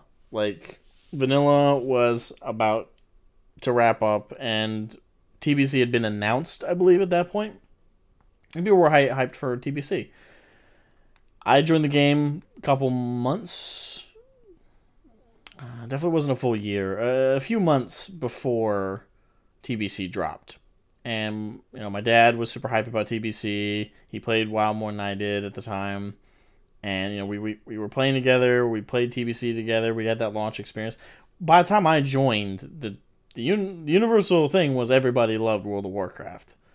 And yeah, you had obviously the forum bitchers, but generally speaking, everybody loved World of Warcraft. Like, the vast majority of people. And people were, like, super in love with it, got all in. There's always been haters, like I just said, but, like, the majority, right? So I don't remember. I don't know. I wasn't around during those beta days. Like, I wasn't even around during, like, the first full year of WoW. Like, I wasn't around during that point. So I can't speak to the very, very early on reception. I can't speak to that. But it's interesting to hear. Morning cartoon. The game was incredibly casual. Character death doesn't result in losing experience or gear. Excuse me? What is this? Dungeons were instanced, meaning that rival players and guilds couldn't fight you and contest boss kills. It seemed like existing fans of the MMO genre at the time were largely unimpressed. To them, WoW was an easy, dumbed down, casual version of games that already existed. That was the general consensus of what I was reading online, on the message boards, and even the official WoW forums. Everywhere I looked. Now, I read this stuff. I thought parts of it all sounded reasonable, but also I just didn't care. Like, I thought the game looked awesome, as did all my friends, and when it launched, we played it and pretty much didn't stop playing for about 5 years straight. As we all know by now, World of Warcraft is the game only in 5 the years? MMO genre that came out on top. In terms of its popularity and influence, it far exceeded every one of the MMOs that came before it. The MMOs which fans of the genre prior to WoW's launch were all saying online were just much, much, much better games. I am not saying that Diablo 4 is going to be to the ARPG genre what WoW was to MMOs. I don't think that at all. While I do feel like they have nailed combat, and their implementation of this open world and social elements are really cool, something I personally enjoy. From the early testing I've done, it also doesn't seem like Blizzard is bringing much innovation or new ideas to the table, but it is still too early to fully judge the game, of course, as we have yet to play the end game, which is going to be one of the major things that determine long-term replayability. And maybe there are systems and features and things that they just haven't even discussed in previews, or that weren't even in the end game test that they ran. I don't expect that to be the case, but it is still possible that there is some big reveal still yet to come for Diablo 4 that we will not see until the game officially releases. The point in comparing it to World of Warcraft and the discussion around the game prior to release is that there is a pretty clear distinction in my eyes to the hardcore fans of an existing genre, and then maybe what Blizzard is looking to appeal to and make a game for in that wider audience. Yes, they want to to pull in fans of ARPGs for Diablo 4, just like they wanted to pull in fans of MMOs for WoW, but they're also looking to then streamline and simplify it in a way that they can push out to many, many, many more players. And I do feel like, once again, they have polished an existing structure and concept fairly well, and for a majority of people who may end up playing D4, they're likely to enjoy the game and have a pretty good time. Now, I want to be clear here that none of this is like a dismissal or hand-waving of the critiques. On the contrary, I agree with pretty much every major complaint about Diablo 4 that these creators and other hardcore ARPG fans have been voicing. I do think the dungeon structure gets quite repetitive. I do feel like itemization should be improved so that drops feel more exciting, and hopefully this happens with the later higher rarity items that we simply haven't even seen yet. And then how they're doing the level scaling currently feels off. Like, yes, you do seem to get weaker as you level up until you start to get better gear drops. And I'll also say that it's true that Diablo 4, from the boss mechanics to the skill tree, the progression system that we've seen at least, and the content variety, it all seems streamlined, dumbed down versions of existing. To be fair, like, all I've played up to this point is like, I've played like the first 25 to 30 minutes of the game so far, like, if that. And so far it feels very, very good. Like, combat feels fluid and fun. And I just got my very first 2 abilities, plus being able to summon 4 skeletons follow you around that actually don't have like a timer on them. They actually last. Feels nice. I'm playing Necromancer. And the skill tree definitely looked pretty simple. Like, I wasn't super happy with the skill tree. It looked... I was hoping for more complexity of like potential builds, but the skill tree for Necromancer is just literally... these set of abilities to choose from, these set of abilities to choose from, these set of abilities to choose from. You're forced to level up these abilities until you have a certain amount to unlock the next one, yada, yada, yada. It didn't feel like there was too much build complexity with Necromancer. It felt very... option A, option B, option C. So I wasn't impressed with that, but to hear that some people are feeling weaker as they get stronger, get weaker as they level, that feels really weird to hear. Like just hearing that's the antithesis of an RPG. I guess I'm a little confused on what people mean when they say that. ARPGs built for the mass market, because that's exactly what it is. As what WoW was to EverQuest, what StarCraft was to Command & Conquer, what Overwatch was to TF2, what Hearthstone was to Magic the Gathering, what Heroes of the Storm was to Dota, and what their upcoming unnamed survival game is going to probably be to the survival genre. That is what Diablo 4 is to Grim Dawn and Last Epoch and Diablo 2 and Path of Exile. They're looking to take the things that work, add polish, refine gameplay, and make it more palatable for the masses. That's been Blizzard's MO for a long time, and I suspect it'll continue to be their MO going forward. And it's almost surprising that people seem surprised that this is the case. Now, there is room for there to strike a balance from what they have now for the streamlined, palatable version of an ARPG to the complexity and depth of a Path of Exile. And I do think there is a fine line they're trying to balance, and they can push more into that complex direction. I really do. But no, they aren't looking to like compete with Path of Exile and games like it. They're looking to supersede it. Like, I quite like PoE. I played a ton of the game when it first entered beta testing back in 2011. There's actually and the biggest thing I've been like considering with Diablo 4 is that its biggest challenge is going to be, can it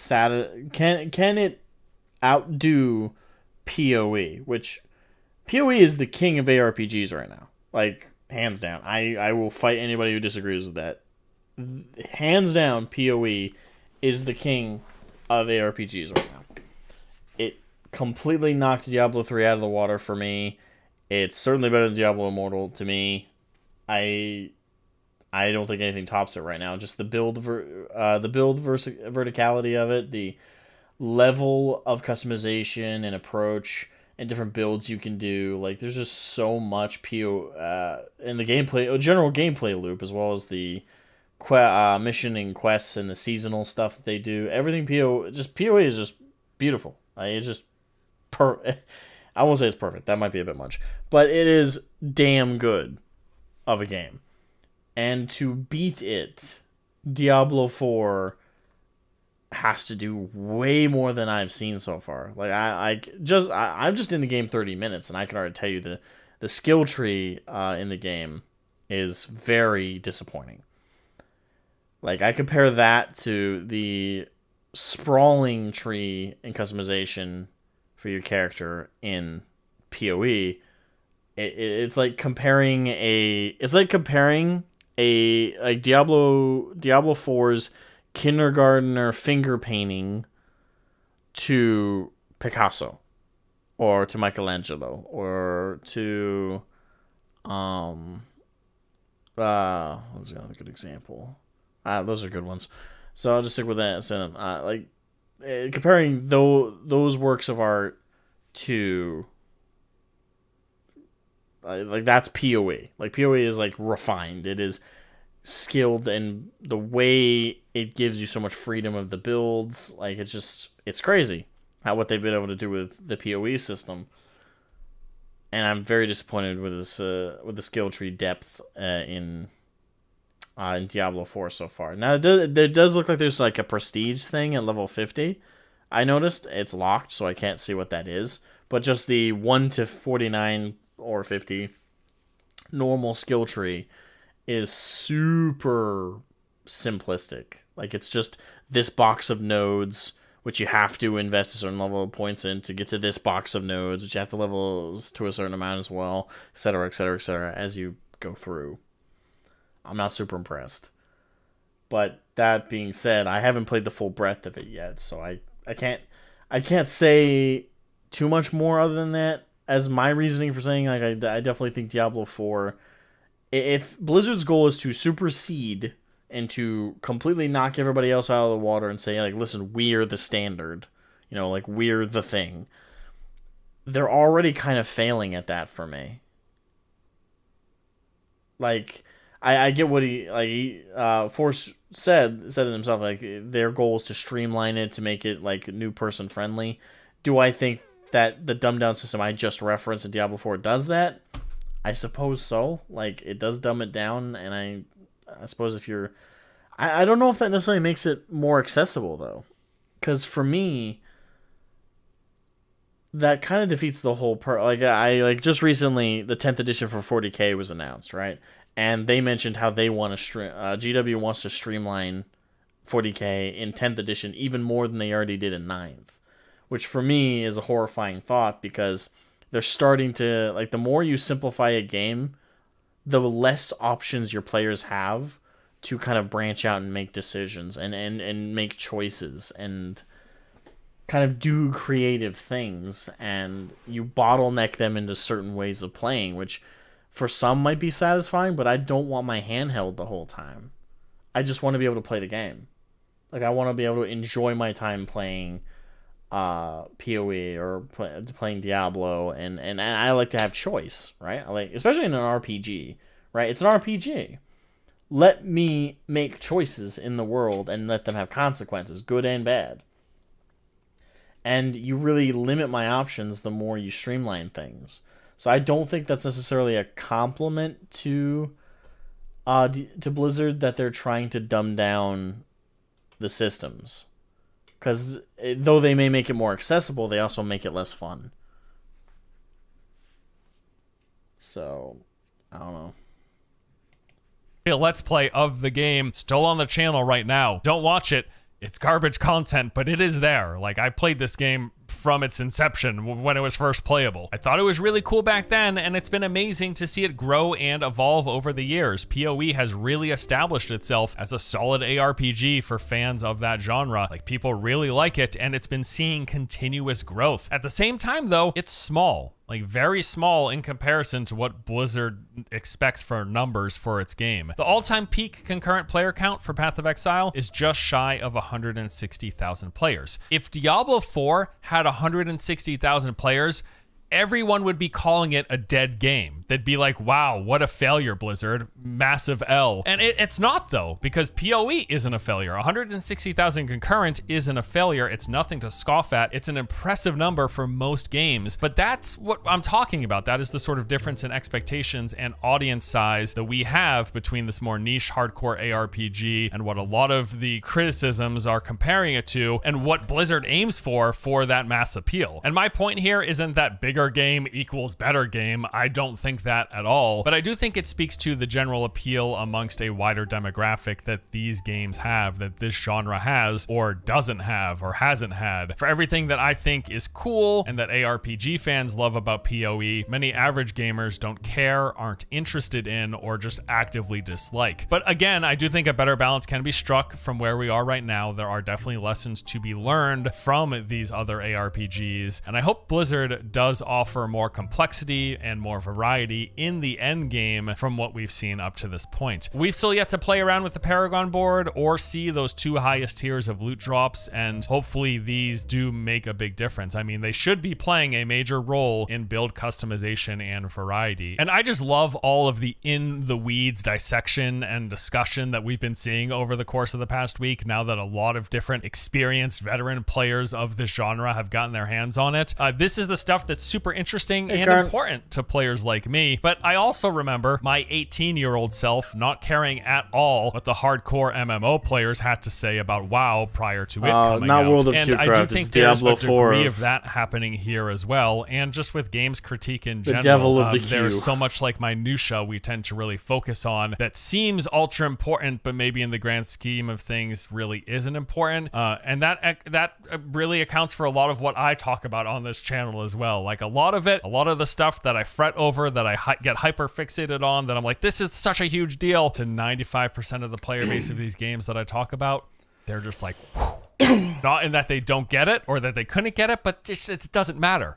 They sit down, they have fun. And I think we also have to remember that there are these different portions of the audience and different types of players, because there's a huge difference between a person who considers themselves like a big ARPG fan, who plays Path of Exile, who plays Last Epoch, who plays all of these different games, who still plays Diablo 2 to this day, day in and day out, week after week. There's a huge difference between their expectations and their needs. I do an A playthrough like at least every year. People, of a bulk of the potential purchasers and the people who are potentially going to be playing D4, with their needs, their desires, what they look for in the game, what they want out of a game. Massive, massive difference. That said, I do think the opinion of these seasoned and hardcore players is incredibly valuable, especially for the long-term health of the game, because these are the ones with thousands of hours sunk into their particular game or genre of choice, and they know the ins and outs and the mechanisms and mechanics that keep them coming back after all this time. And if they're not seeing it in D4, they're gonna call it out, and justifiably so, because without these things, D4 might just be a game that they play for a little while and then go back to their core game. And maybe that's okay, but ultimately, a lot of these people, I get the sense, and me, when I critique games, I'm looking to improve it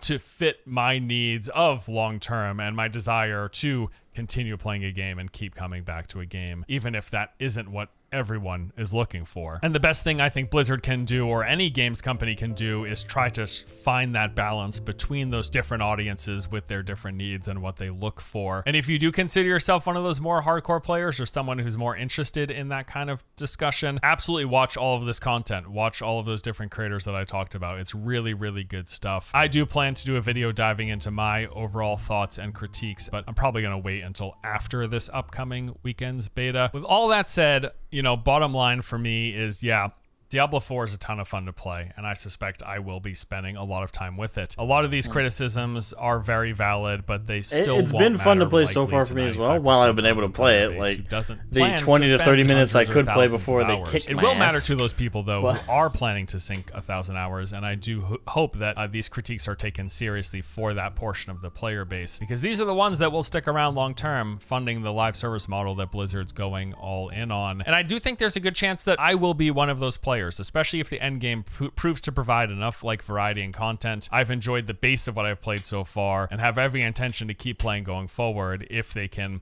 provide those hooks and provide that replayability. I do want to talk about and cover Diablo 4 a lot more than I even have at this point, but I don't want to flood this channel with like daily updates, news, or guides even for one game. I've just been enjoying the variety of style and content and games that we cover, and I want to keep going down that path. So that said, we're starting a second channel. That's the plan right now. This will be entirely focused on Diablo 4. We'll probably be okay. Producing guides, news, and updates. It's just going to be full-on Diablo 4 coverage. And the goal of which, sort of like what I do with this channel, is to try to make stuff that is hopefully useful and helpful and interesting for everyone to watch, but just about one game instead of the variety that we do here. And I say we because my pal Liam is going to be making videos with me as well. We've known each other for a while. He's actually been editing on this channel for about a year or so now, maybe a little longer. And we've been working together on different projects, and we're planning to do this Diablo channel collaboratively. And also, if you were a fan of Overwatch back in the day, you will probably recognize his voice as well when you check it out. Should be a lot of fun. I'm really excited, and I'm looking forward to the game and spending a lot more time with it. There's a link below if you're interested in checking out Diablo 4 specific content from me and Liam. Before we wrap things up here, just a quick shout out and thank you to today's sponsor. Yeah, he already showed the sponsor at the beginning. Once again, this video was sponsored by Ridge Wallet, the products that are designed to help streamline what you carry. They're made of these durable materials, have a nice weighty feel, and a simple, compact design, all of which let you carry just the things you need while taking up less space than what traditional wallets do. I've had my Ridge Wallet for well over a year, I like my and traditional I just really enjoy using it. Other features like include the ability to hold up to 12 cards while also having room for cash. These are offered in over 30 different colors and styles. You've got a lot of different things to choose from, and it's got a lifetime warranty on top of a 99-day risk-free trial. Beyond the wallets, they've also got a range of other products, including key cases, watches, and pens. Currently, there's a special 10-year anniversary sale taking place. If you use the link below or head over to ridge.com/force, from now until March 26, you can save up to 40% off on a purchase. So that pretty much does it for this video. I just wanted to dive into this topic because I just found it interesting, kind of the comparisons to pre-WoW and the hardcore MMO community, and how pre-D4 this hardcore ARPG community has had these particularly nuanced opinions. They're all really valid. I agree with the majority of them. I'll probably be diving into a lot of it with my other videos, but I guess I found it funny, my perspective and how it shifted over the years, and how back in that day I really didn't care what all of the hardcore MMO nerds had to say. And nowadays, if I were listening to myself, I wouldn't care what this hardcore nerd had to say either about D4 for a lot of... Alright, so... yeah, that's Force Gaming's video on it. He's just kind of wrapping up at this point, so... I guess I'll give my... I question it... Like, listen, it's his call, obviously. His channel, his time, and the other guy he's working with. That's all him. But I question the decision to start a whole nother channel for this game that's not even out yet. Like, we don't even know if D4 is gonna be that good. Like, I know that Force Gaming and a lot of other people have already put like 50 plus hours into it with the early access beta that they had a few days ago, and now with the open beta, assuming they can get in, they're putting even more hours into it. But I still think it's, especially with how he said it himself, this whole video was about how there is already strong critiques of Diablo 4. Like, there's already quite a few people voicing concerns about the game. It's not even out yet. Now, to be fair, they're concerns. It's not downright, it's not downright shooting down the game. But people are still kind of... If people are already, like... I suppose the best way to put it is, it's not the same kind of critiques that we've been experiencing with, like, people for, like, Fallout 76 or Anthem. Or the people aren't straight up warning others, like, hey, this game doesn't fucking work. But it is still warnings of the system design aren't that crazy, aren't that advanced, etc., etc., etc. Like, what the game has on offer right now isn't super in-depth. There is flaws mechanically, and there are glitches, there are bugs, but though it's not to the same severity as those other games, I still question the decision to make a whole nother channel over a shaky ground game. Like, I'm not saying, like, I'm not, by no means are they, are Blizzard gonna stop supporting Diablo 4. I mean, at this point, the game's coming out and they're gonna support it for a long time. And despite Diablo 3's problems, they supported that for the longest fucking time. But it's not the same. Like, well, yes, it is the same. But it feels just weird. I'm sorry, like, it's just...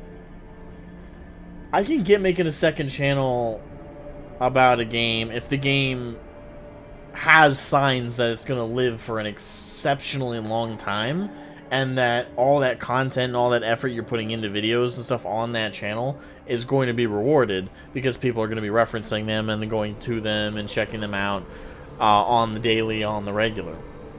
I just don't know if I would just jump into that before Diablo 4 is even out.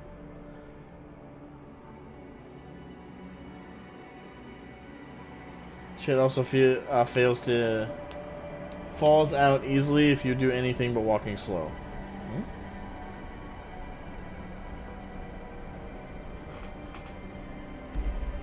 It's basic, which means it's absolute triumph for Blizzards. Yeah, sadly, I think you're right about that, Crime. Sadly, I think you're correct about that. Oh, yeah.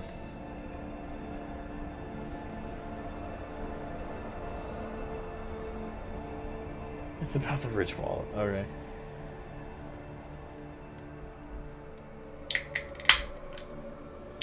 Seven more minutes so we can get back in. Correction, 5.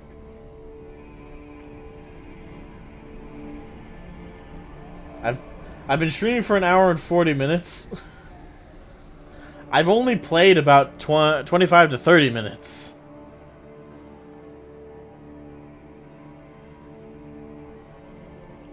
Might be a little bit more than that, but it's only felt like 25 to 30 minutes.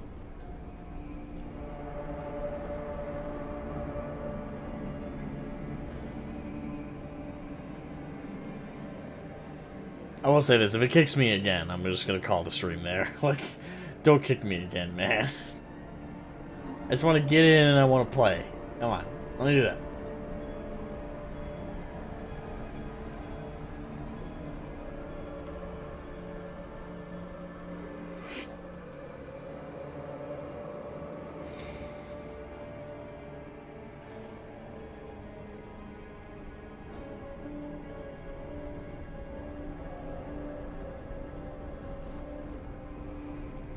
Three minutes, come on.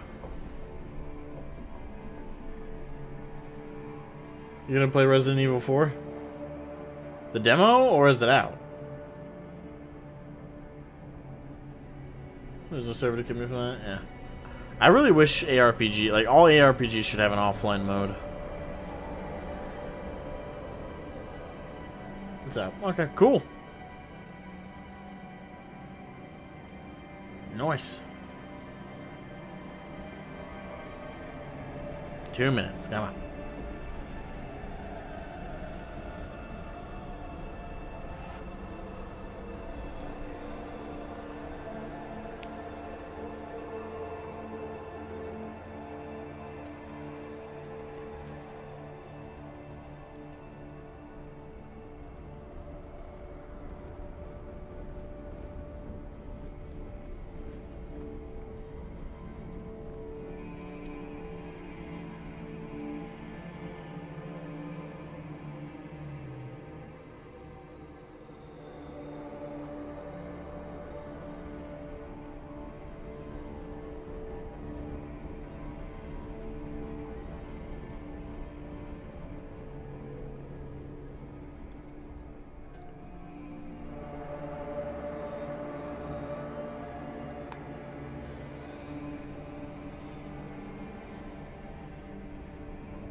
I think it's been over a minute. Come on.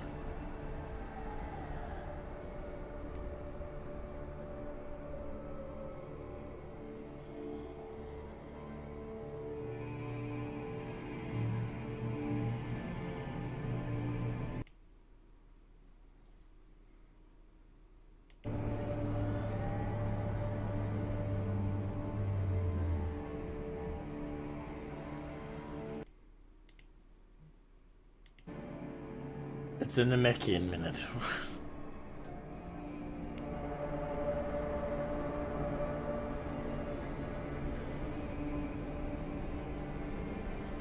What?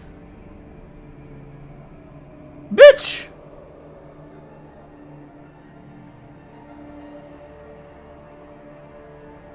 I just added 3 more minutes. What happened to my minute?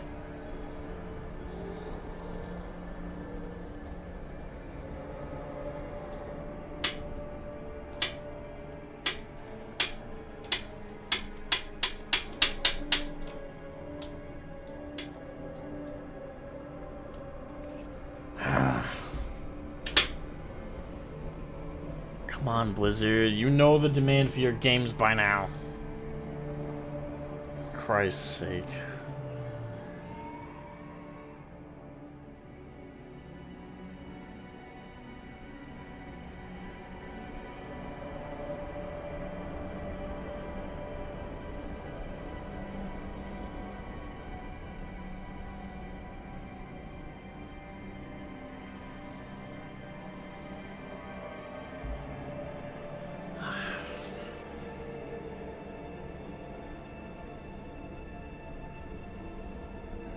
What did I tell you? It's an Namekian minute.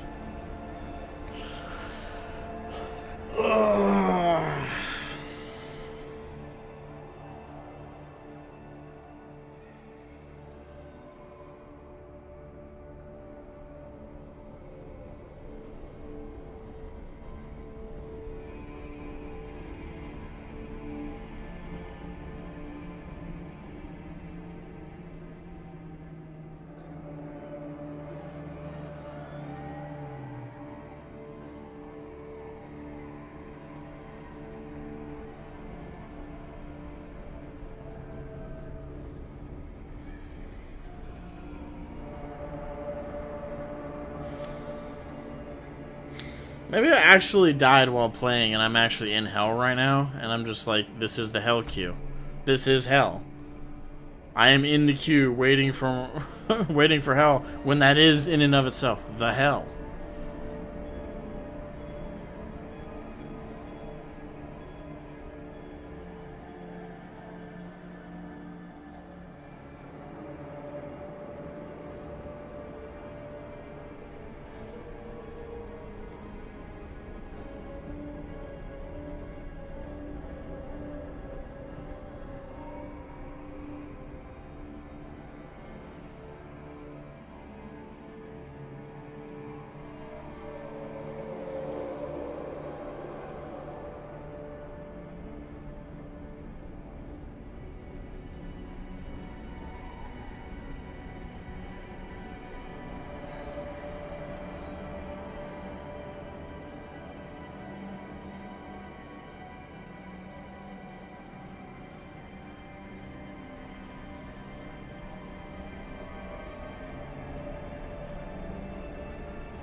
Yeah, that's a fair point. It is funny. Blizzard, yeah, Blizzard is most successful in revenue. Games are all dependent on online functions, and they still struggle with that shit. Yeah, you would think that they would have had like a fucking handle, right, on the functionality of their fucking games. Nope. Nope. Still struggling.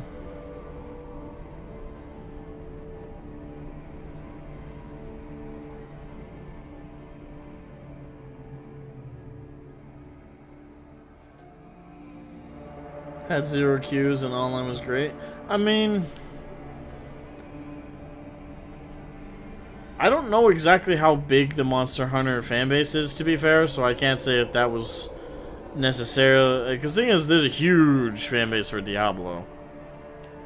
But at the same time, I also don't want to play that card that, like, that's why this is happening. I think... I don't know. I know that there is a decent following for Monster Hunter, the Monster Hunter franchise, but...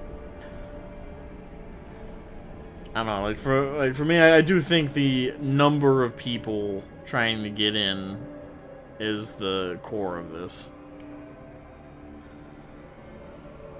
At the very least, it's a strong factor.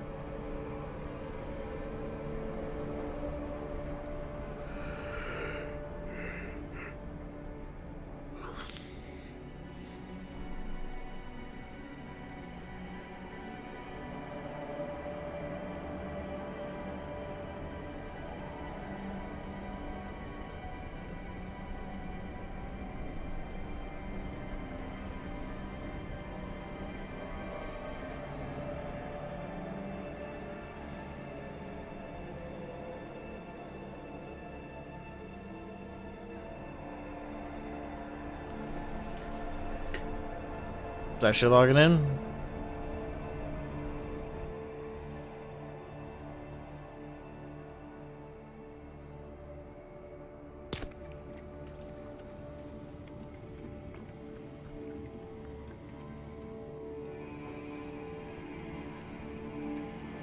Wait, okay.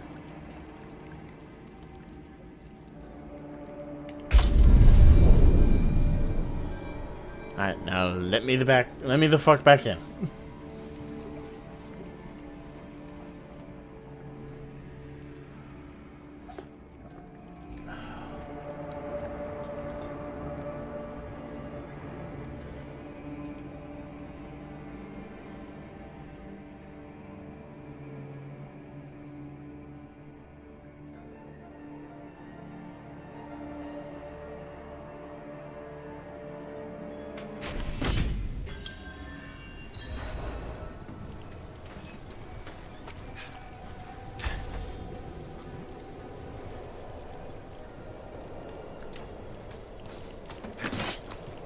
I guess I gotta travel all the way back.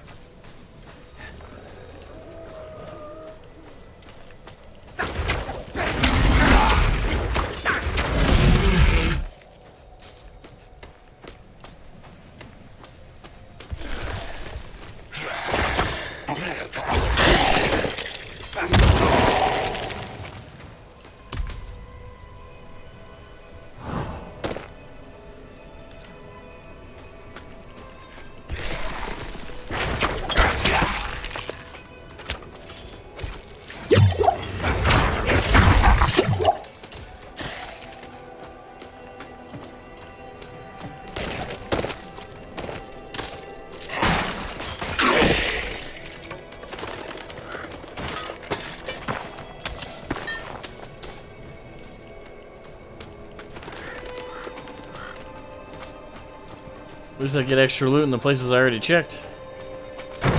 Including the chest.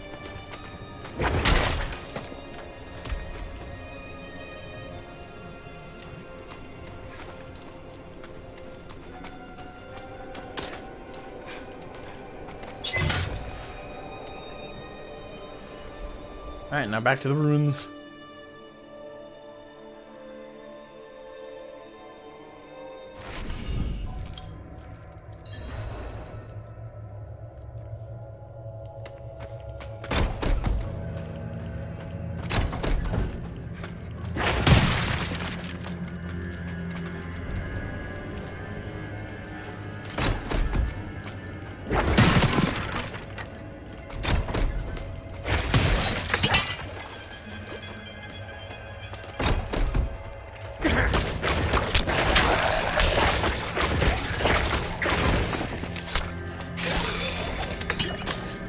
Money.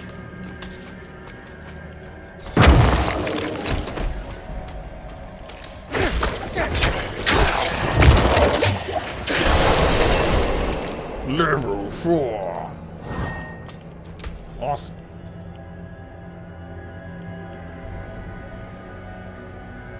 Blight, Sever. Bone Spear. Blood Sedge. Blood Lance. I kind of want to do Blood Lance. I feel like that'd be fun.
They are locked, yes.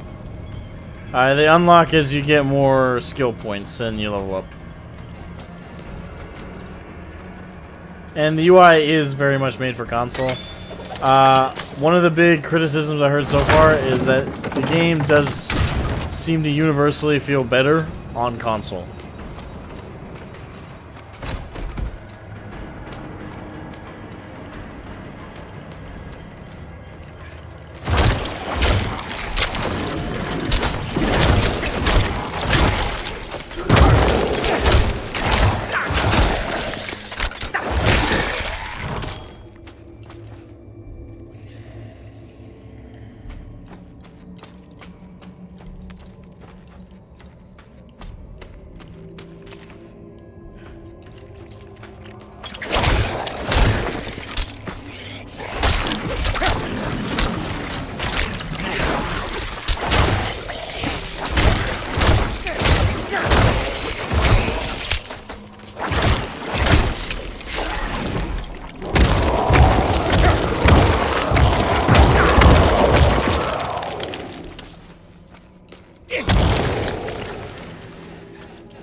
Well, that was interesting.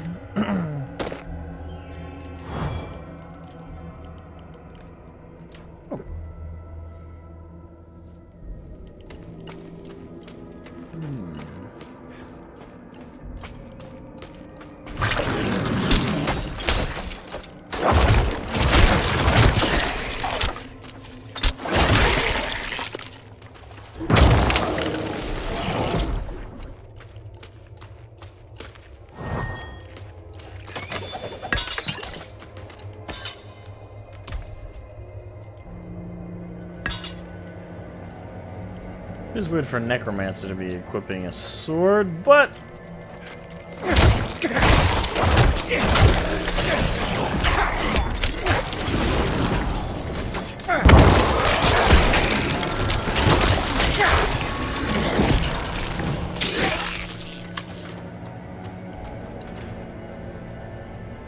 I don't lose anything off that, do I?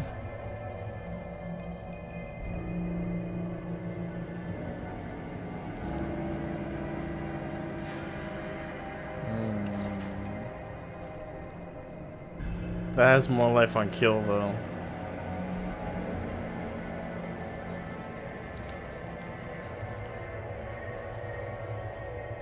Only by 1, but still.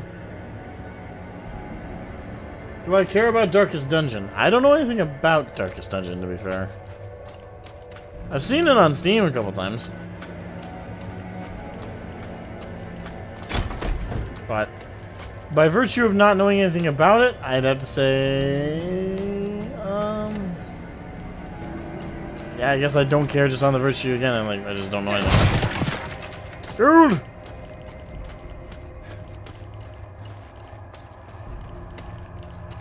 Hell-touched corridors. Ooh. I can see why it's hell-touched.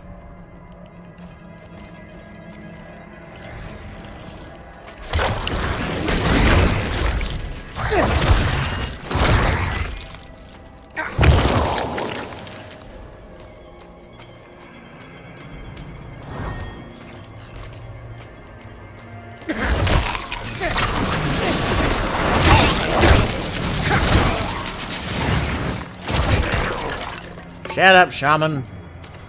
You and your summoning bullshit! Whoops. Press the wrong button.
But we're going to run that my DM next time when we have the a new D&D session. Okay.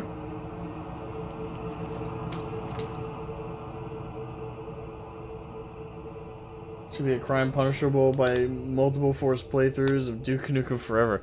That's worse than death. You are a cruel, sick man. I respect that about you.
Want to rework some of my points there.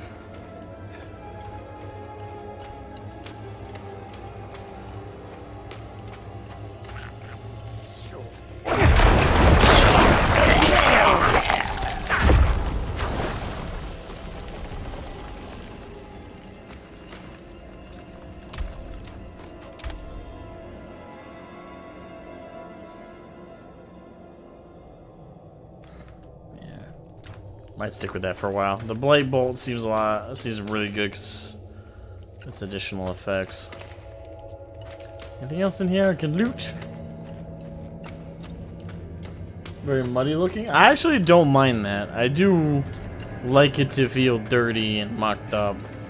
It's better than it being like light and colorful. Like Diablo is supposed to be dark, melancholic, menacing.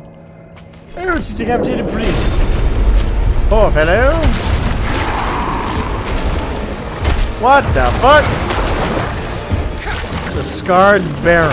Okay. I lack the required essence.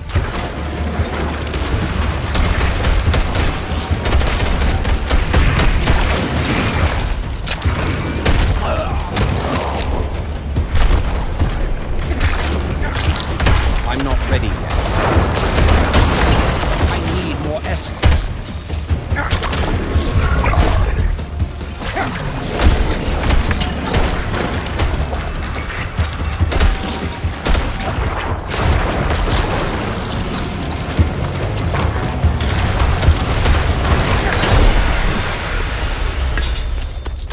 Man, bitch! Ooh, we got a big scythe.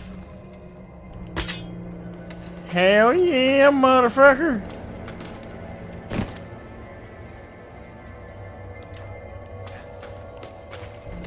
It's not as cool looking as I would like, but we'll get to that later.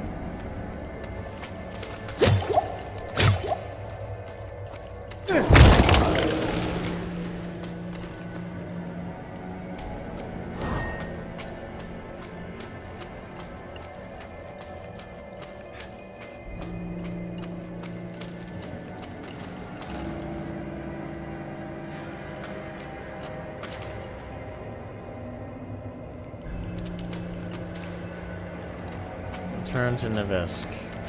Oh, okay, there it is.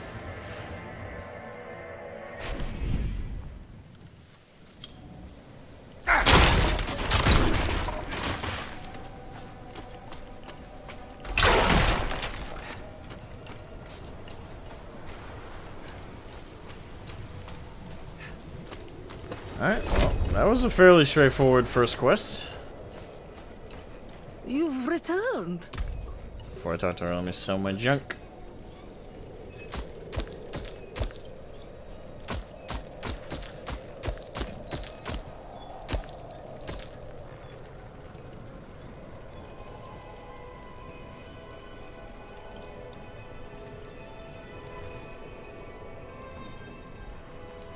Do they have a durability I have to worry about? Doesn't look like it. Okay, good. The old ruins are clear. Your town should be safe now. Truly. Ha! By the light, you are heaven sent. Oh, I'm so sorry. We haven't any coin to offer. But we have hot stew, good company, and... Stay for a pint. Wash out the taste of the stew. We'd be honored if you'd join us. Lovely dinner to celebrate a victory. Something's about to happen.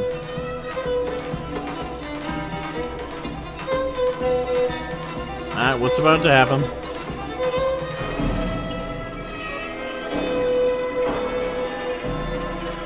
Oh, we get drugged. I mentioned that bite. I mentioned that bite. The mines must have been possessed while I was gone. The bite was spread around.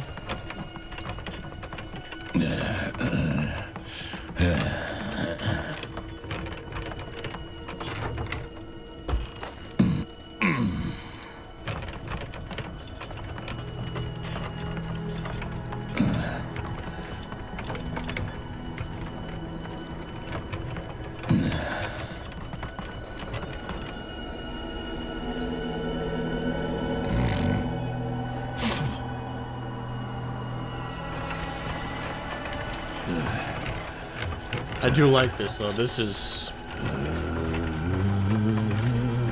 I saw my corpse, and from my mouth crawled hatred. A father burned his child on a pyre, and a mother moulded a new age from the ashes. A little bit of a frame rate tear there. I saw the weak made strong. A pack of lambs feasting on wolves. Tears of blood rained on the desert jewel, and the way to hell was torn asunder. Bring out your dead! Then came a spear of light, piercing hatred's heart, and he who was bound in chains was set free. Rathma's prophecy.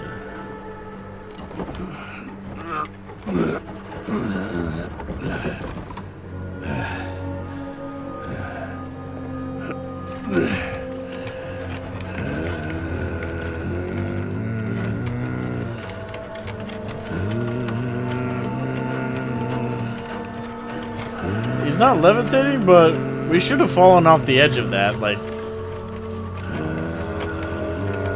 our legs are a little far off of that. We shouldn't be falling off.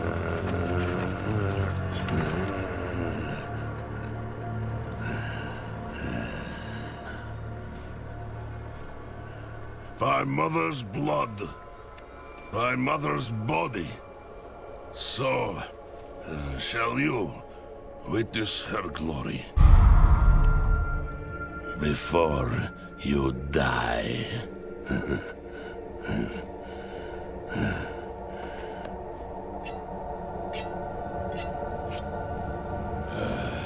Not ready yet.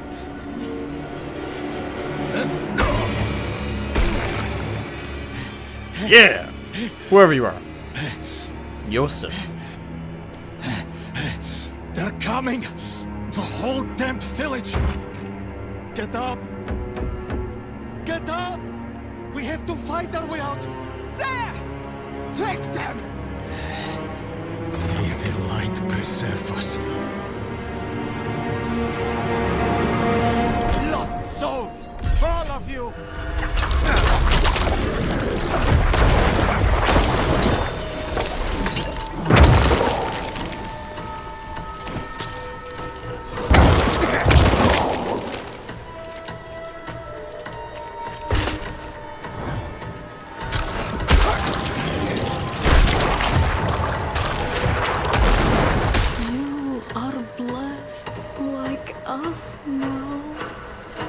Yeah, they fed me something in there, so some bullshit just happened.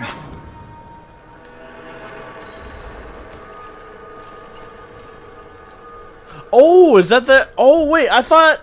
Wait, hold on, what? Yeah, you're the madman from the shed. Wait, I thought his bite was the one that spread the mental corruption there. Or the possession. Is that not what happened?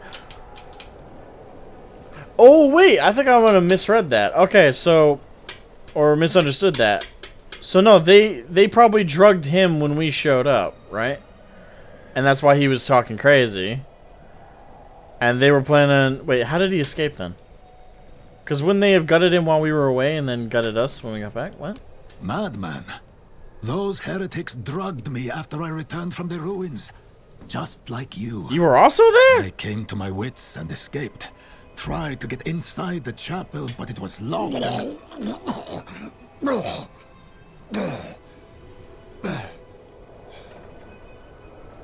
What manner of evil is this? Petals? Of blood? They must have fed them to me. A blasphemous ritual. How did they learn this? Perhaps the answer lies in the chapel. They kept it locked up for a reason. The key might be on that woman who was leading them.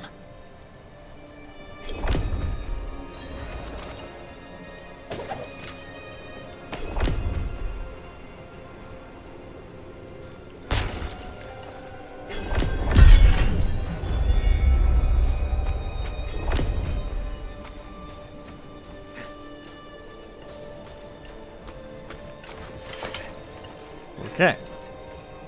Well, shit just went down. We just killed the whole town. No biggie.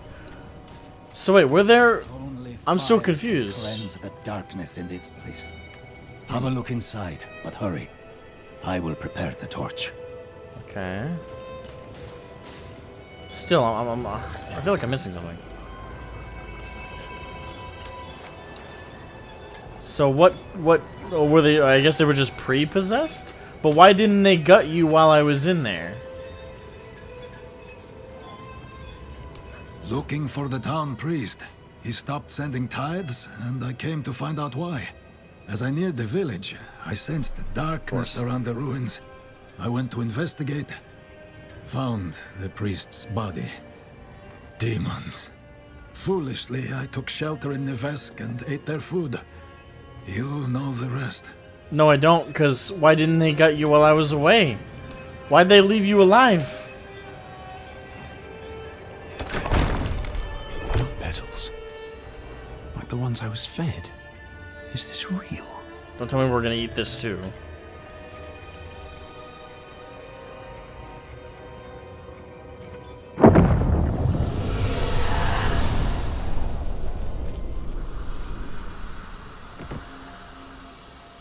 Oh. Transition to a cinematic? Flashback?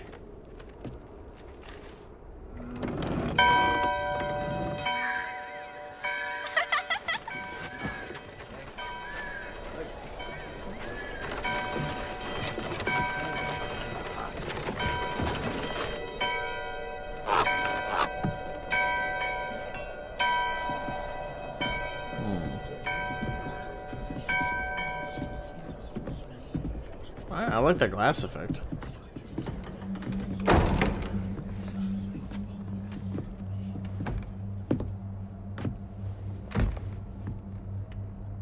Shameful.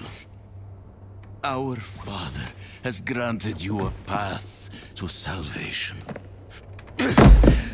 And yet, you stray from it at every opportunity. You drink and gamble. You covet and steal. Shameful. Not the best way to start a sermon, Father.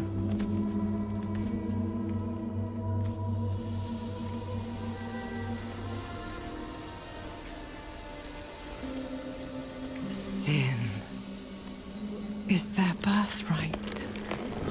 Well, Lilith is just pulling up on her own, okay.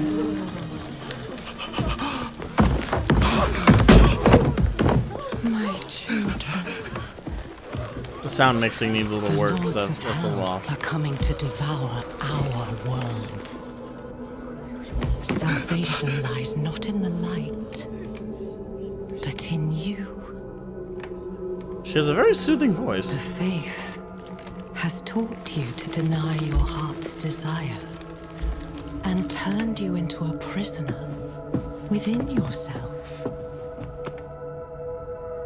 Break the chains and discover who you were meant to be.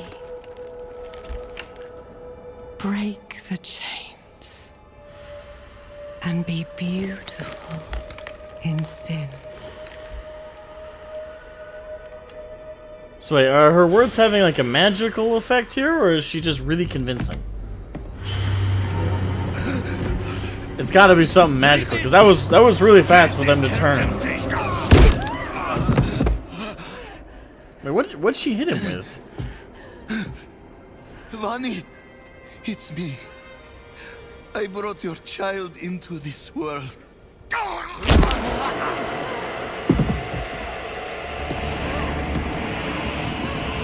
Apparently that don't matter much there, Father.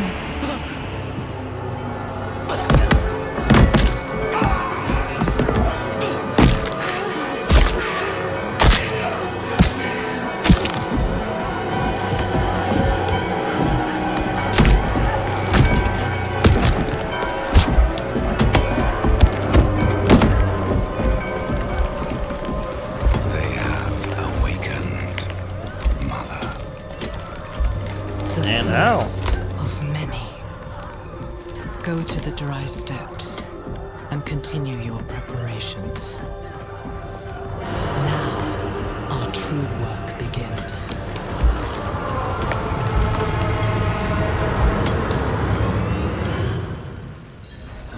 You came to thank the light. Okay.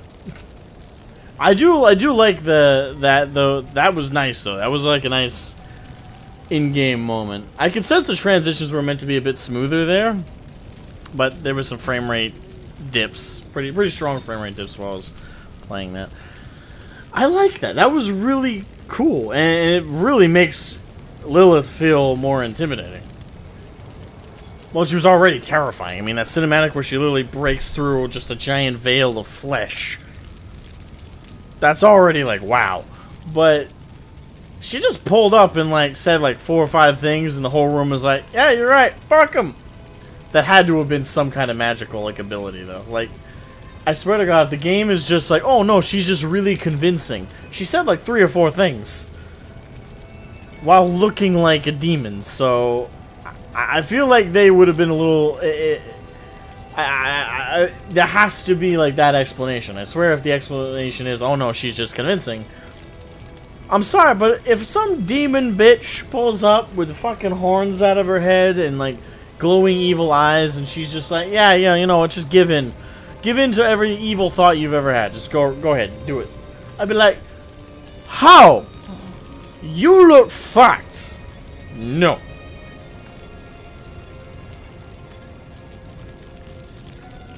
You collapsed inside. I thought the darkness had swallowed you. I dragged you here and put this cursed place to the torch. What happened to you in there?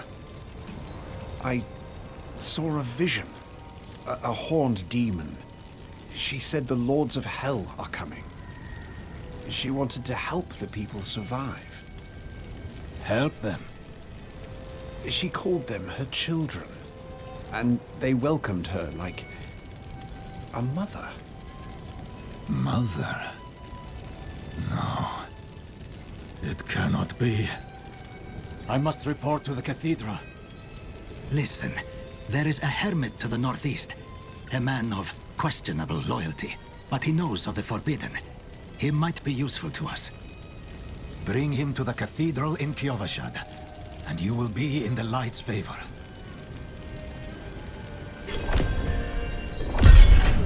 Gotcha. Huh. Do not call her that.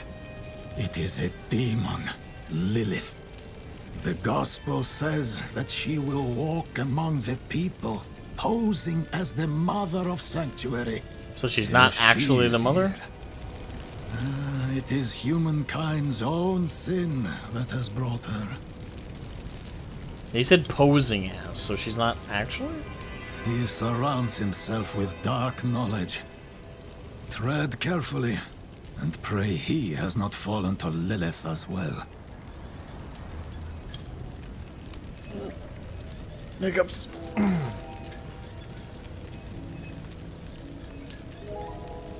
In Diablo, Lilith is Eve, and she has power through her blood over the Nephilim. That is why she is sealed, because she had too much influence. I'm not gonna lie, I don't know the full lore of Diablo. I played all of Diablo 2, and Diablo 1.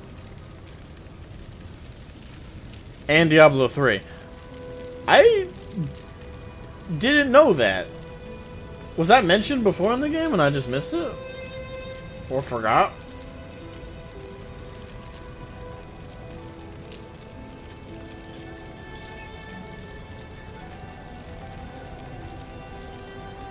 Thought magic. Yeah, I know. Well, the thing is, she is the mother, but the father is also a bit of a cunt. Wait, who's the father?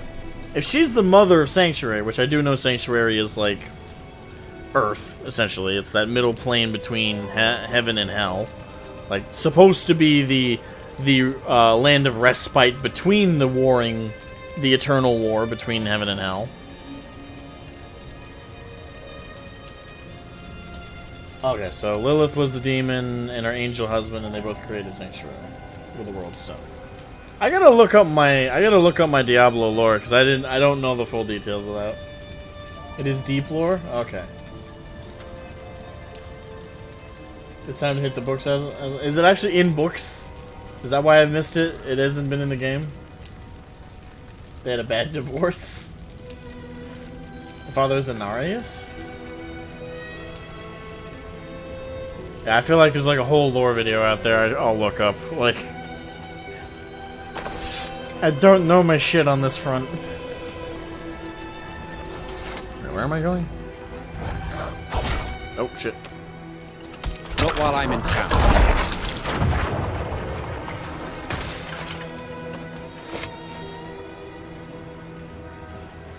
It's a whopping 3 feet in between not safe, safe.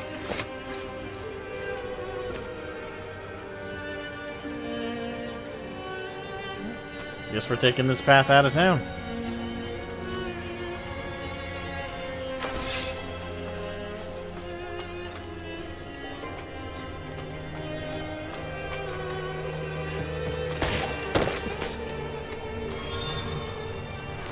Altar of Lilith. Our hidden all over sanctuary, they grant permanent stat. Wait, hold on. Isn't she supposed to be the bad guy? Wait. So we're attuning to statues to empower ourselves of the bitch who's currently the enemy. What?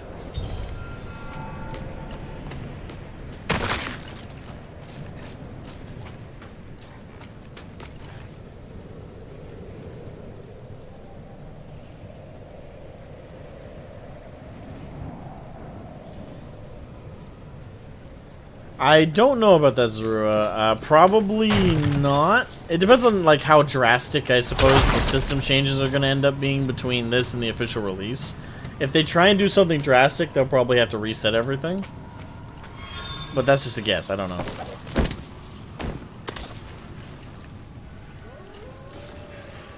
Ooh, cellar. XP.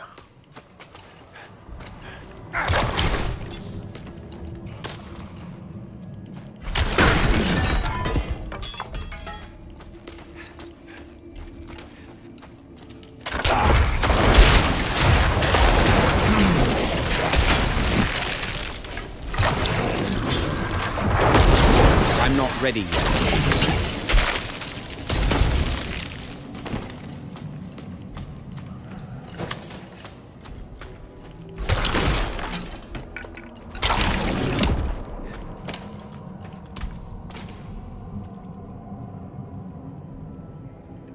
I picked up another scythe?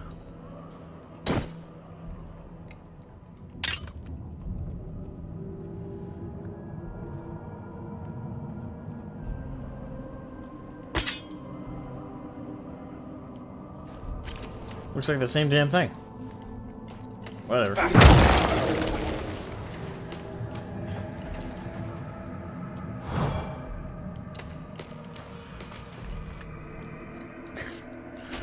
Are you referencing the jailer, Karn? No, it wasn't the enemy. It was them! What? An even greater enemy than you? Great! Yes, sorry.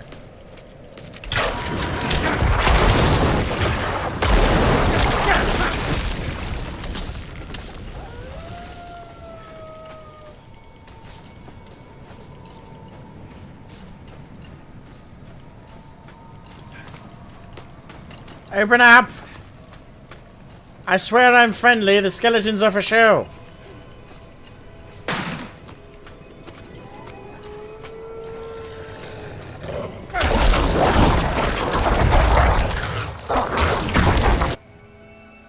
No! Not again!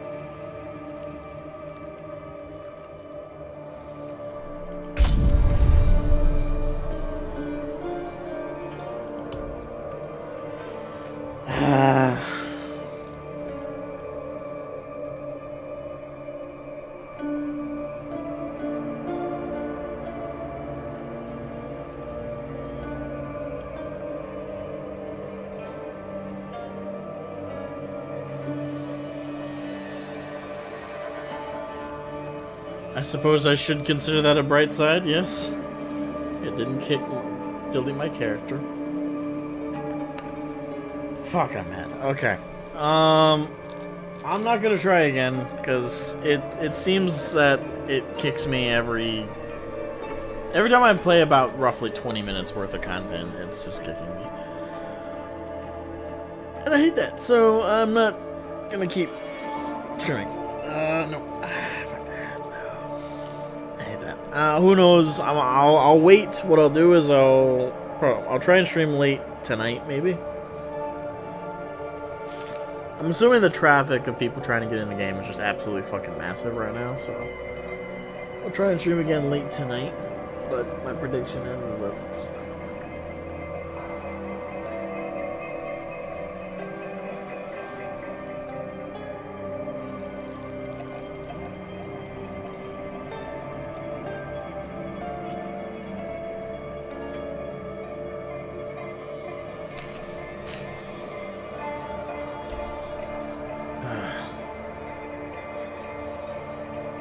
They're just a small indie company. Fuck you. You think you're funny, Kern. You think you're funny. Funny guy, huh? Funny guy. I'm gonna make myself some food and probably paint some of my Sisters of Battle because I gotta get those done and on the market. Funny man. I hate game crashes so much. They piss me off. Like, I hate having like for me it's like a cock block. Like I'm in the middle of playing, I'm in the zone, and it's just like fuck you. Yeah, I'm gonna make food. Sorry guys that the stream has mostly been Q waits. Maybe later it'll be better.